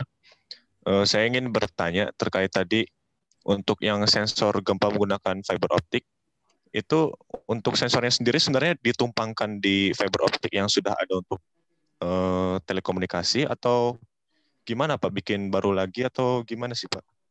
Seperti itu Pak mungkin. Ya, Mas Fatir. Itu yang Mas Fatir omongin itu yang jadi mimpi kita tuh Mas Fatir. Jadi kondisi sekarang, jelas kita kan kalau nggak bisa numpangin di alat yang sudah ada ya, karena itu kabel itu buat narik ngangkatnya itu susah mesti gitu. Jadi terus terang ya kita ngebangun yang fiber optik yang dipasangin sensor itu lebih mahal biaya masangnya ketimbang harga alatnya gitu. Mahalnya luar biasa karena risikonya kemarin itu kita cemplungin bengkok kabel fibernya. Bayangin itu ruginya luar biasa, itu harus kita angkat lagi dan yang bengkok itu harus dipotong, dicemplungin lagi kan. Nyemplunginnya kan harus benar-benar hati-hati sekali, kita udah harus tahu kedalamannya berapa, arus segala macam. Nah, makanya yang kita lakukan sekarang adalah di satu sisi juga fiber optik yang sudah ada itu kan nggak mungkin kita buat berhenti walaupun hanya 1 hari, itu ruginya mahal sekali kan kalau dari telekomunikasi. Nah, yang kita sekarang lakukan adalah kita memasang peralatan yang baru. Nah, ke depan itu yang kita harapkan adalah bahwa sensor ini bisa terintegrasi dengan pemasangan baru, Mas. Jadi misalnya sekarang Telkomsel mau menggelar kabel lagi nih, itu kita kerja bareng sehingga memang kabel yang dipergunakan itu memungkinkan kita untuk bisa memasangkan peralatan, karena peralatan kita kan ada ininya ya, listriknya ya, kan kabel fiber juga sebagian juga ada sih listriknya.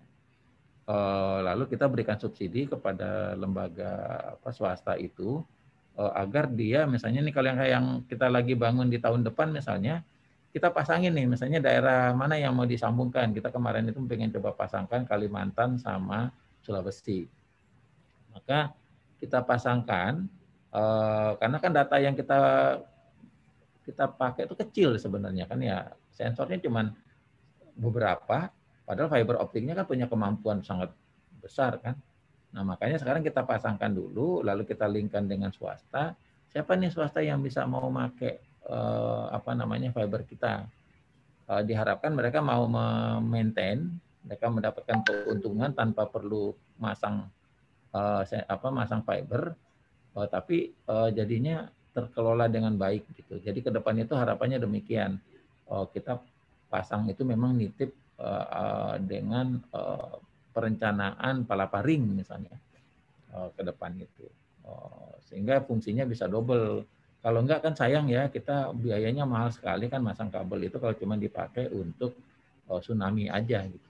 Tapi nanti di beberapa negara terus dipasangin CCTV segala, jadi kita bisa lihat kehidupan di bawah laut gitu ya segala macam.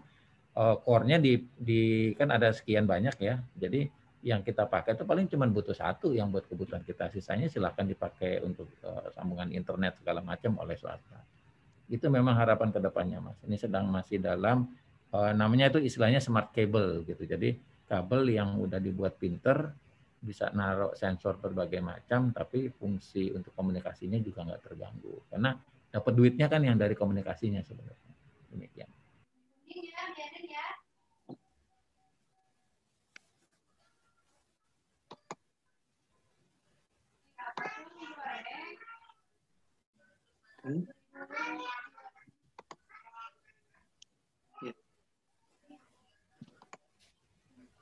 Ya, untuk yang lainnya bagaimana?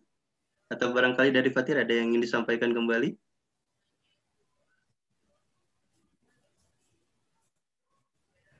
ini mestinya teman-teman bisa ini banget loh, ini nanyanya harusnya misalnya bisa banyak banget kan, karena bidang apa ya, bisa ngomongin macam-macam soalnya kan diskusinya.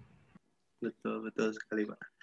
Nah, mungkin ya saya agak sedikit bertanya juga Pak. Jadi terkait dengan sistem komunikasi nih Pak untuk untuk proses untuk peringatan dini ataupun lain sebagainya. Nah, kan sejauh ini mungkin yang paling banyak digunakan itu kan masih GSM, termasuk juga mungkin sudah beberapa menggunakan fiber optik, dan mungkin satelit juga sudah ada, dan bahkan sekarang sudah mulai beralih mungkin menggunakan LPWAN ya Pak ya, seperti LoRa, NB-IoT dan lain sebagainya. Nah, tetapi tadi kan dari paparan Bapak ini WSN itu kan masih tetap menarik ya Pak ya untuk dikaji sebetulnya. Nah, kira-kira Pak, sejauh ini yang diperbolehkan itu kan yang memang diperbolehkan secara luas itu masih 2,4 giga Pak untuk frekuensi komunikasinya. Nah, kalau misalnya suatu saat kami ingin melakukan penelitian di bidang WSN ini, untuk prosedur perizinan dan lain sebagainya bagaimana Pak? Atau misalnya adakah frekuensi yang diperbolehkan atau yang sudah diizinkan oleh pihak pemerintah dalam proses penggunaannya sebagai sistem mitigasi bencana Pak?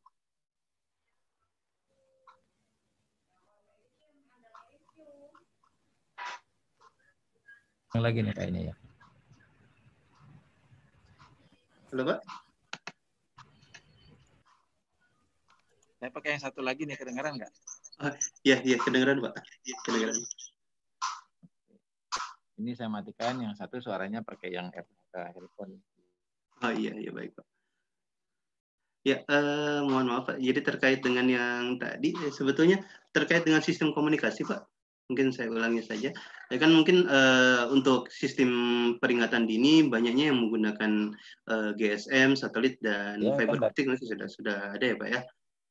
Nah, kalau misalnya tadi Bapak sempat menyinggung bahwa WSN juga menjadi sesuatu yang menarik untuk dikaji lebih lanjut juga. Nah, kira-kira Pak, sejauh ini kan WSN yang diperbolehkan secara publik itu kan masih 2,4 GHz Pak.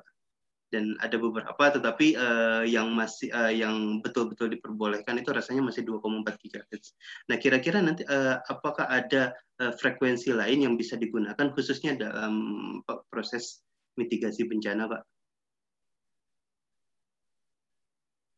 Ya, sebenarnya kan kalau yang 5,8 ya, 5,8 kan udah boleh juga ya. Kan sekarang kita pakai juga tuh buat ini. Walaupun memang karena frekuensinya tinggi ya ada keterbatasan, tapi makin lama kan teknologinya udah makin pinter ya.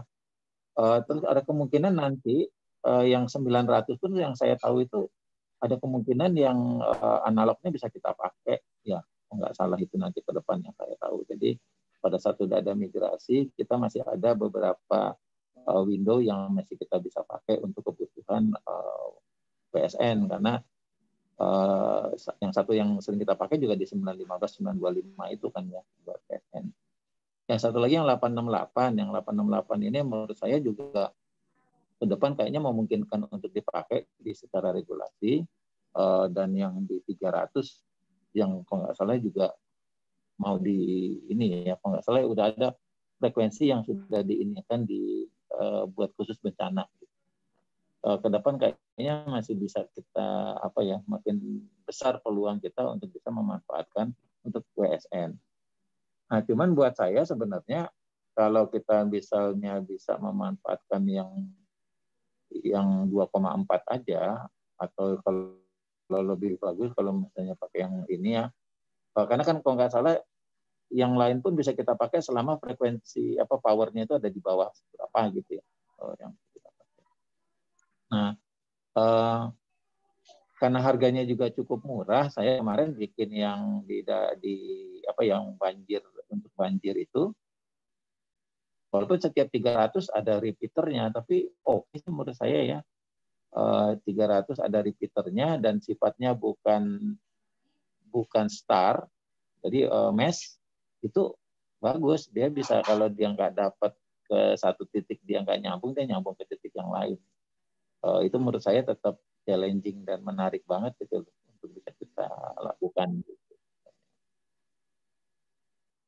Itu, Mas. Siap, Pak. Terima kasih banyak, Pak Udre. Siap. Ya. Saya masih mau menerima pertanyaan kalau ada. Barangkali yang lain.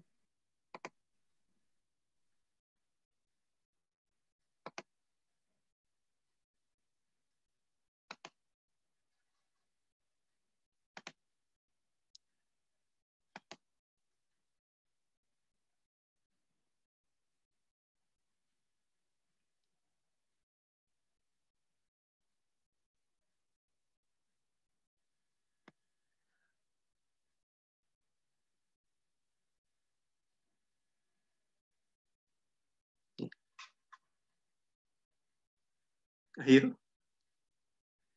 Ini masih pada malu-malu kayaknya, Pak.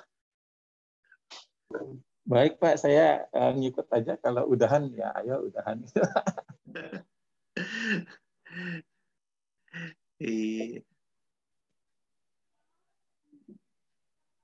Sekarang di sana kalau misalnya di elektronika dikembangkannya kemana, Pak Rahmat? Misalnya mainnya di microcontroller atau biasanya udah main di embedded system, lalu pakai apa gitu selain Arduino yang biasa dipakai? Apakah sudah banyak yang bermain yang apa namanya pakai Raspberry atau apa namanya yang lain-lain gitu? Sebetulnya sudah ini Pak, sudah ada yang ngembangin yang sifatnya sensor apa enggak ya? Kalau untuk sensor mungkin saat ini masih ini Pak masih belum ya Pak ya. Tapi kalau misalnya untuk embedded systemnya sudah ada. Jadi di teknik fisika sendiri kan memang ininya fokusnya di embedded systemnya Pak. Termasuk juga ada beberapa prodi yang lain juga sama menerapkan embedded system gitu di dalam kurikulum perkuliahannya. Termasuk juga kami bermain juga di sisi IoT-nya sih Pak sebetulnya. Memang terkait dengan IoT saat ini kami sedang merambah ke dunia LP1 Pak. Jadi LoRa mungkin yang saat ini sedang kami garap Pak. Seperti itu. Sistem komunikasi LoRa. Itu kalau misalnya untuk yang Raspberry dan lain sebagainya sih sebetulnya sebagian sudah ada ya Pak ya. Jadi di teknik elektro maupun di prodi yang lain itu sudah banyak yang bermain juga menggunakan microcontroller jenis microcontroller yang lain seperti Raspberry dan beberapa mikro yang lainnya juga Pak. Ada juga mungkin sebagian yang sudah langsung menggunakan mini PC seperti itu.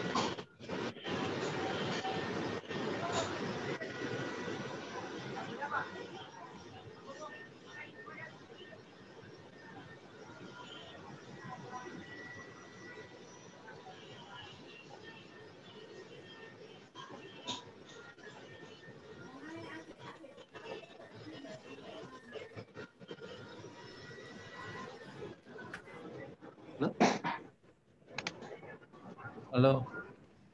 Ini suaranya juga terputus lagi nih. Ini berarti tantangan menarik nih di dunia telekomunikasi juga nih. Nge-Zoom masih nge-hang, masih nge-lag.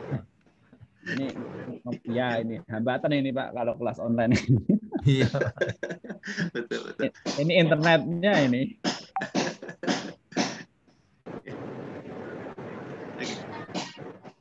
Mungkin supaya lebih terpadu lagi, saya kembalikan lagi Pak ke Pak Edi Wibowo Pak ya, untuk memandu acara. Baik, ada lagi pertanyaan? Ini sudah pukul 11 ya.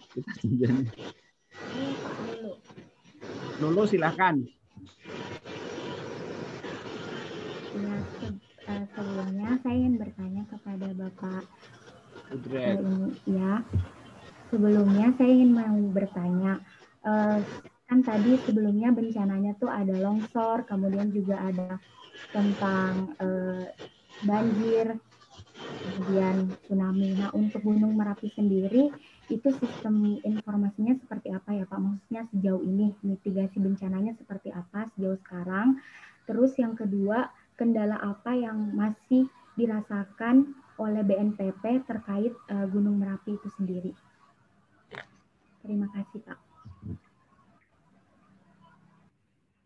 Baik, Mbak Lulu, saya coba jawab nih. Kita matiin aja ya, biar apa namanya videonya dimatiin aja biar lebih mudah.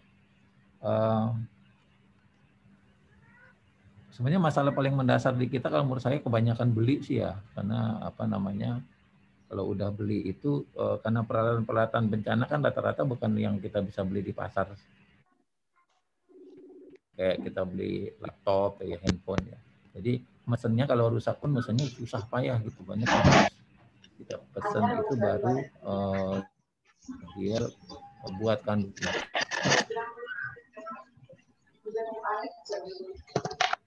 Nah, suaranya kurang ini. Nah, gunung api itu kan ada beberapa hal tuh yang biasa kita lakukan pengukuran. Satu jelas dari segi apa namanya, dari segi deteksi gempanya itu ada. Jadi artinya seismik kayak yang punyanya BMKG di PVMBG itu juga ada gitu. Jadi yang fungsinya lebih kita pergunakan untuk mendeteksi goncangannya. Lalu ada lagi yang sifatnya pakai CCTV itu. Pakai CCTV itu biasanya kita pasang di jarak yang cukup jauh di beberapa tempat pengamatan untuk melihat apa namanya aktivitas gunung apinya. Lalu ada lagi yang biasanya kita pasang agak di puncak, itu lebih kepada masalah yang sifatnya kimiawi. Jadi banyak alat-alat yang kita pasang untuk gunung api itu beragam sesuai dengan kebutuhan kita, karena kan kita juga lihat apa ada gas beracunnya dan lain sebagainya. Itu yang selama ini ada dari yang sistem monitoringnya. Belum nanti yang sistem untuk kalau misalnya kejadian itu harus kayak gimana gitu yang harus dilakukan. Ada peralatan yang misalnya di gunung api itu kita pasang sensor untuk melihat apakah adanya aliran lava, gitu. Ada sensor suhu dan lain sebagainya. Jadi itu yang ada sekarang. Karena memang daerahnya itu kan ya namanya gunung ya, rata-rata kan nggak ada apa ya, banyak sekali yang memang nggak ada komunikasi komersialnya di situ. Jadi yang paling menantang adalah bagaimana data yang kita ambil dari misalnya puncak gunung itu bisa terkirim dengan baik ke daerah apa namanya, ke pusat pemantauan dengan berbagai macam cara gitu. Dan dia harus masih benar-benar tangguh ya, misalnya dari segi kemampuan dia menahan panas. Kalau yang misalnya dingin justru lagi kedinginan banget, artinya range-nya bisa sangat tinggi sekali gitu. Alat yang kita pasang itu harus punya ketangguhan terhadap suhu misalnya. Itulah beberapa hal yang sampai saat ini menjadi PR besar juga buat kita. Terima kasih.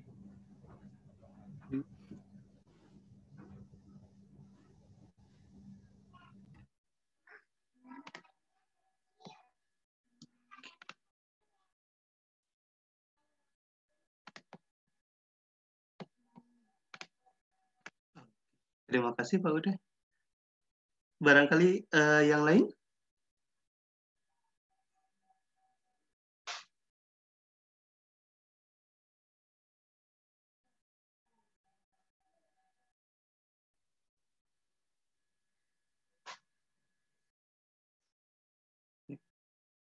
Yang lain barangkali masih ada yang ingin ditanyakan?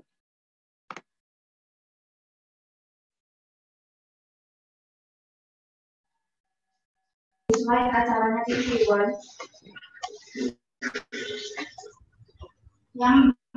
yang bahas klaster COVID pesantren klaster COVID. Jadi slide atau menonton. Ngomong ya. Saya di-mute sudah. Ada lagi pertanyaan?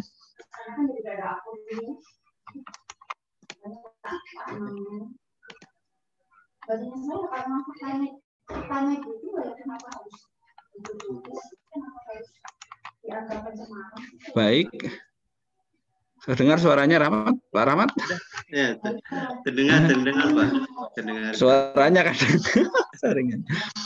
Ada lagi pertanyaan? Kalau tidak kita akhiri ya, sudah pukul 11 lebih 10 menit. Mahasiswa ada lagi?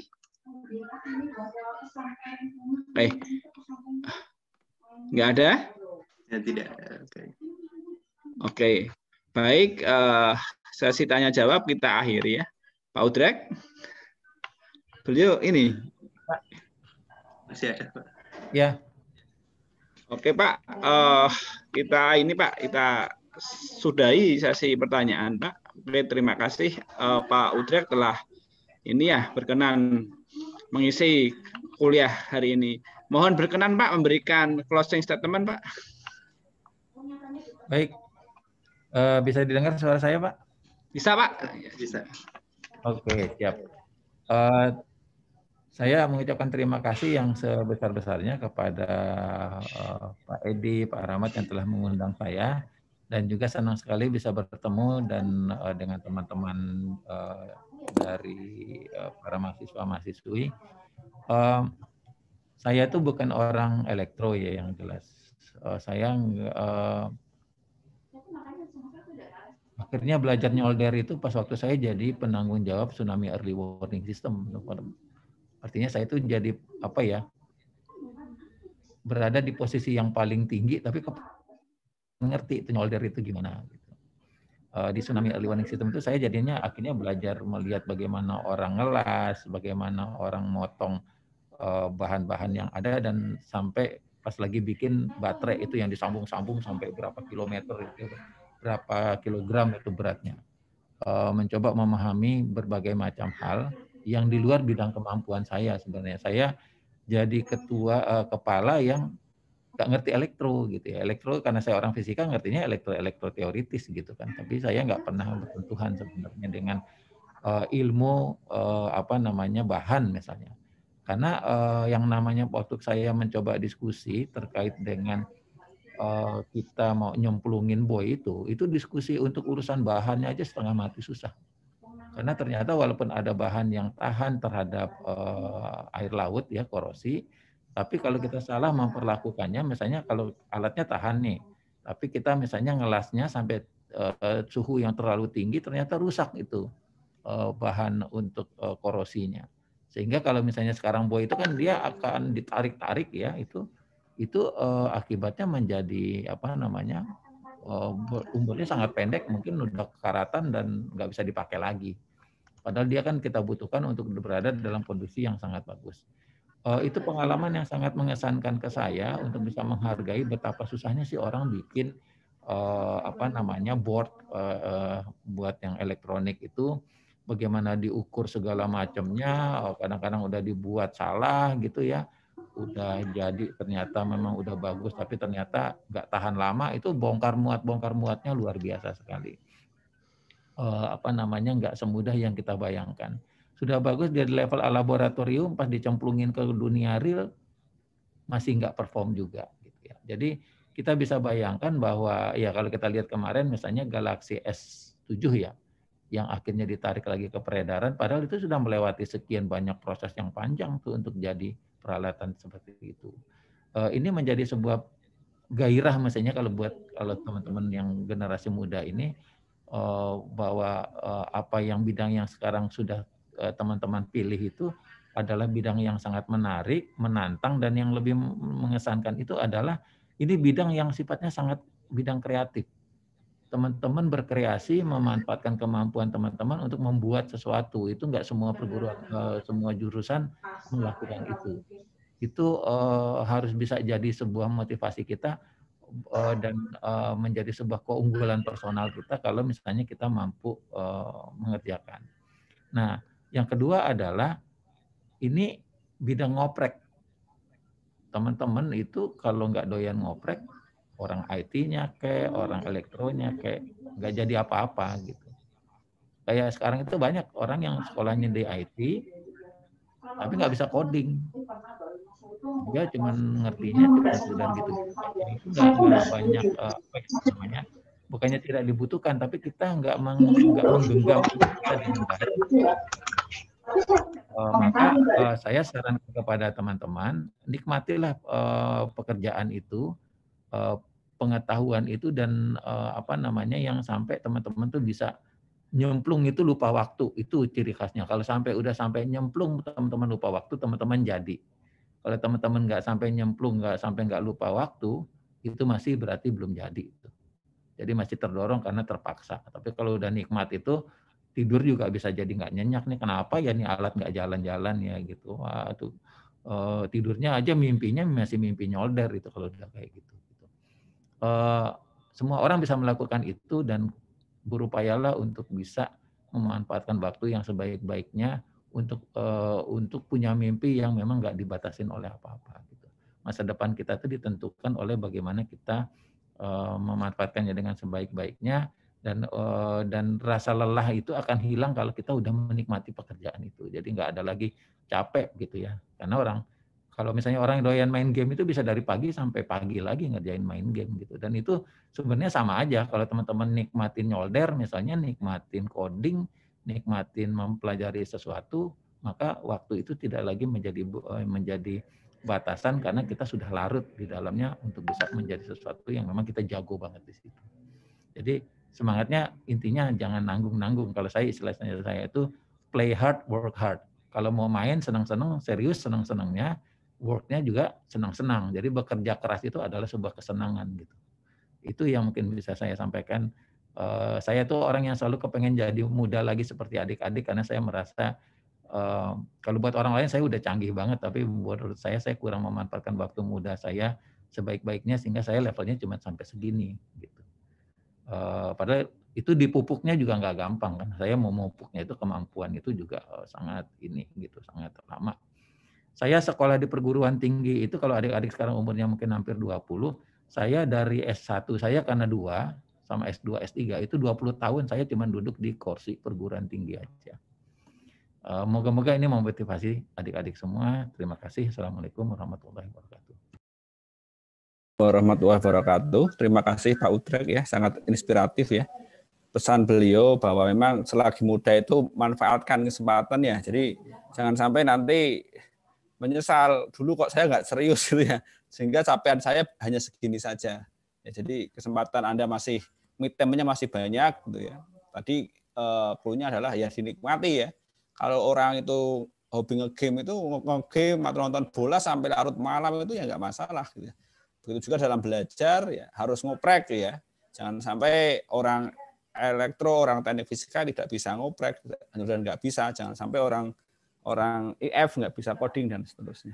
Terima kasih Pak Utrek atas saran motivasinya kepada kami Pak. Pak Utrek. Baik Pak, terima kasih banyak juga. Ya, oke. Terima kasih ke depan semoga kita bisa ini ya Pak ya bisa tetap berkomunikasi bekerjasama mungkin lebih lanjut lagi. Ada Pak Rahmat juga kan di sini. Terima kasih Pak. Baik Pak. Oke. Baik, ngasihin lift ya Pak. Oh iya Pak, silakan Atau Pak. mau foto dulu? Oh boleh ya kita foto dulu. Tapi mungkin Bapak kadang-kadang butuh bukti gitu. Iya.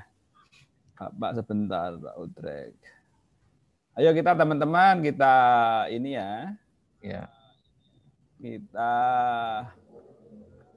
mana ini pengaturannya mana?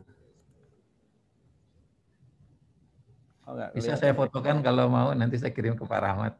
Ya ini sudah ya. Saya yang foto Pak sudah 1, 2, 3. Tambah lagi ganti. Sebentar. Ya. 1, 2, 3. Sudah Pak. Terima kasih. Terima kasih Pak Utrek. Ya, assalamualaikum. Sama-sama. Ya, waalaikumsalam warahmatullahi wabarakatuh. Nanti saya kirim ke Pak Rahmat. Ya, terima kasih Pak Rahmat. Ini ya tadi sudah ini. Tadi kenapa nggak pada tanya sih teman-teman ini? Bentar. Kita lanjut.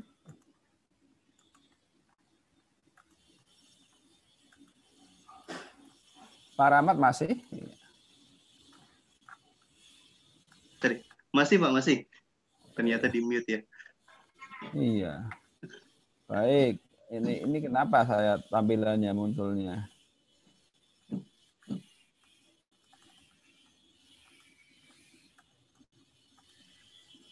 Bentar. Biar banyakan munculnya banyakan orang.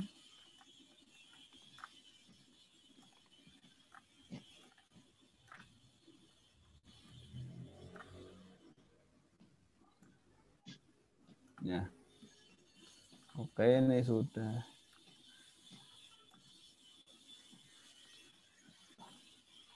Mana videonya? Mukanya kok nggak pada kelihatan. Ini mahasiswa kuliah tidak menampakkan muka itu kayak Pak Terawan yang nggak datang ketika diundang Mbak Najwa itu. Kan sedang viral ya itu di medsos itu ya. Betapa dosen-dosen sepuh itu untuk bisa kuliah online itu kan perjuangan yang sangat luar biasa gitu ya. Karena nggak kenal Zoom, nggak kenal apa, nggak biasa pakai gadget lah. Sekarang teman-teman gitu ya. Itu jadi itu. Oke ya, tadi sangat menarik sebenarnya ya. Jadi nanti banyak sih yang bisa dilakukan ya orang-orang PF, orang-orang PE, TK ya terkait pengembangan alat untuk deteksi bencana dan seterusnya. Nggak ada bimbingan ya kalau dari sana ya Pak Rahmat ya. Bimbingan apa Pak? Ya. Kalau secara personal sih mungkin beliau masih mau Pak untuk berdiskusi mungkin lebih tepatnya. Oh ya. Ya. Akal itu. Oke.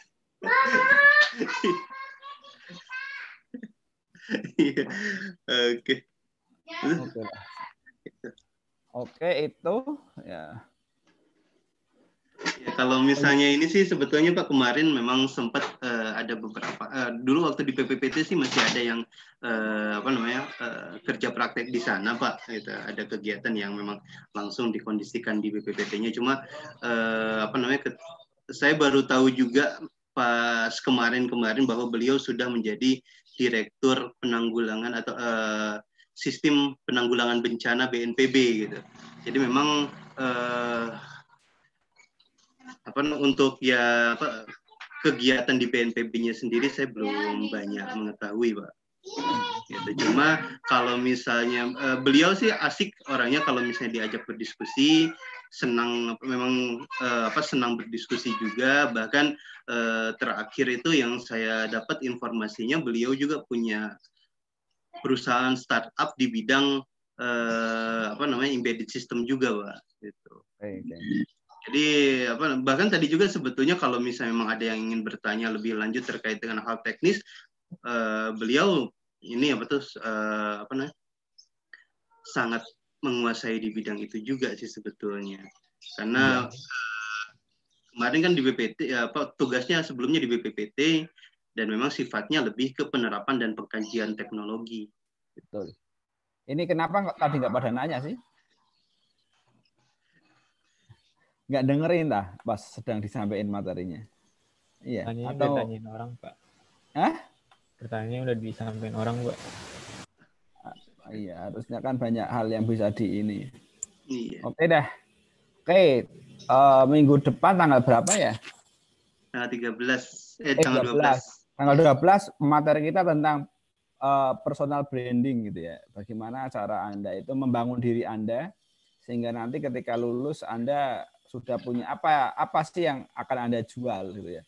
Kan masing-masing dari kita itu kan sebenarnya marketing diri kita masing-masing kan. Kalau Anda lulus standar, lulus fisika ya semuanya sama gitu ya. Karena kurikulumnya seperti itu ya kurang lebih sama. Maka Anda akan mengejar kemana, memoles diri Anda yang ke arah mana, itu personal branding. Kemudian mungkin pernah kenal Ikigai gitu ya. Pernah dengar? Ikigai atau Ikigai itu? Ikigai, Pak. Oh, Ikigai. Ya. Nanti saya coba minta untuk ke sana. Tapi gampang itu. 5 menit baca selesai. Oke, tuh. Kemudian saya kemarin sudah lihat ya ada sekitar 50 kelompok PKM. Itu ya. Aturannya sama, maksimal itu 3 kelompok, tidak boleh lebih. Pak, saya kurang Pak, hanya 2. Kalau kurang Anda boleh mengajak mahasiswa di luar kelas ini untuk ikut. Ya, untuk bisa 3. Ya. Jadi saya lihat itu ada yang masih 2 gitu ya. Jadi silakan boleh mengajak teman yang bukan termasuk mahasiswa ASG. Oke, kemarin sudah melihat video yang saya share? Belum?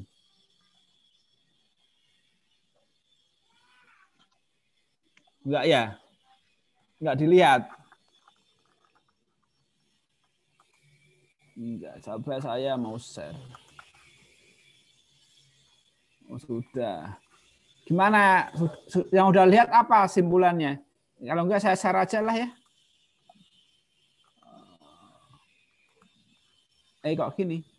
Ceritanya gimana ini?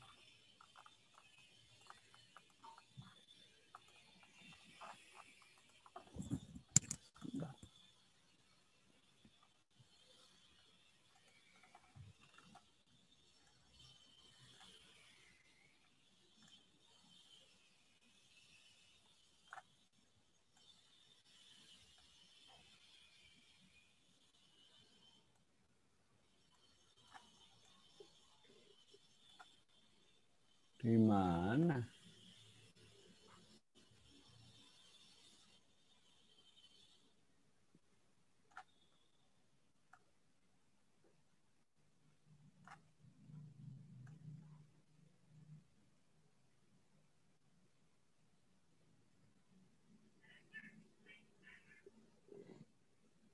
Bentar, saya cari linknya di mana.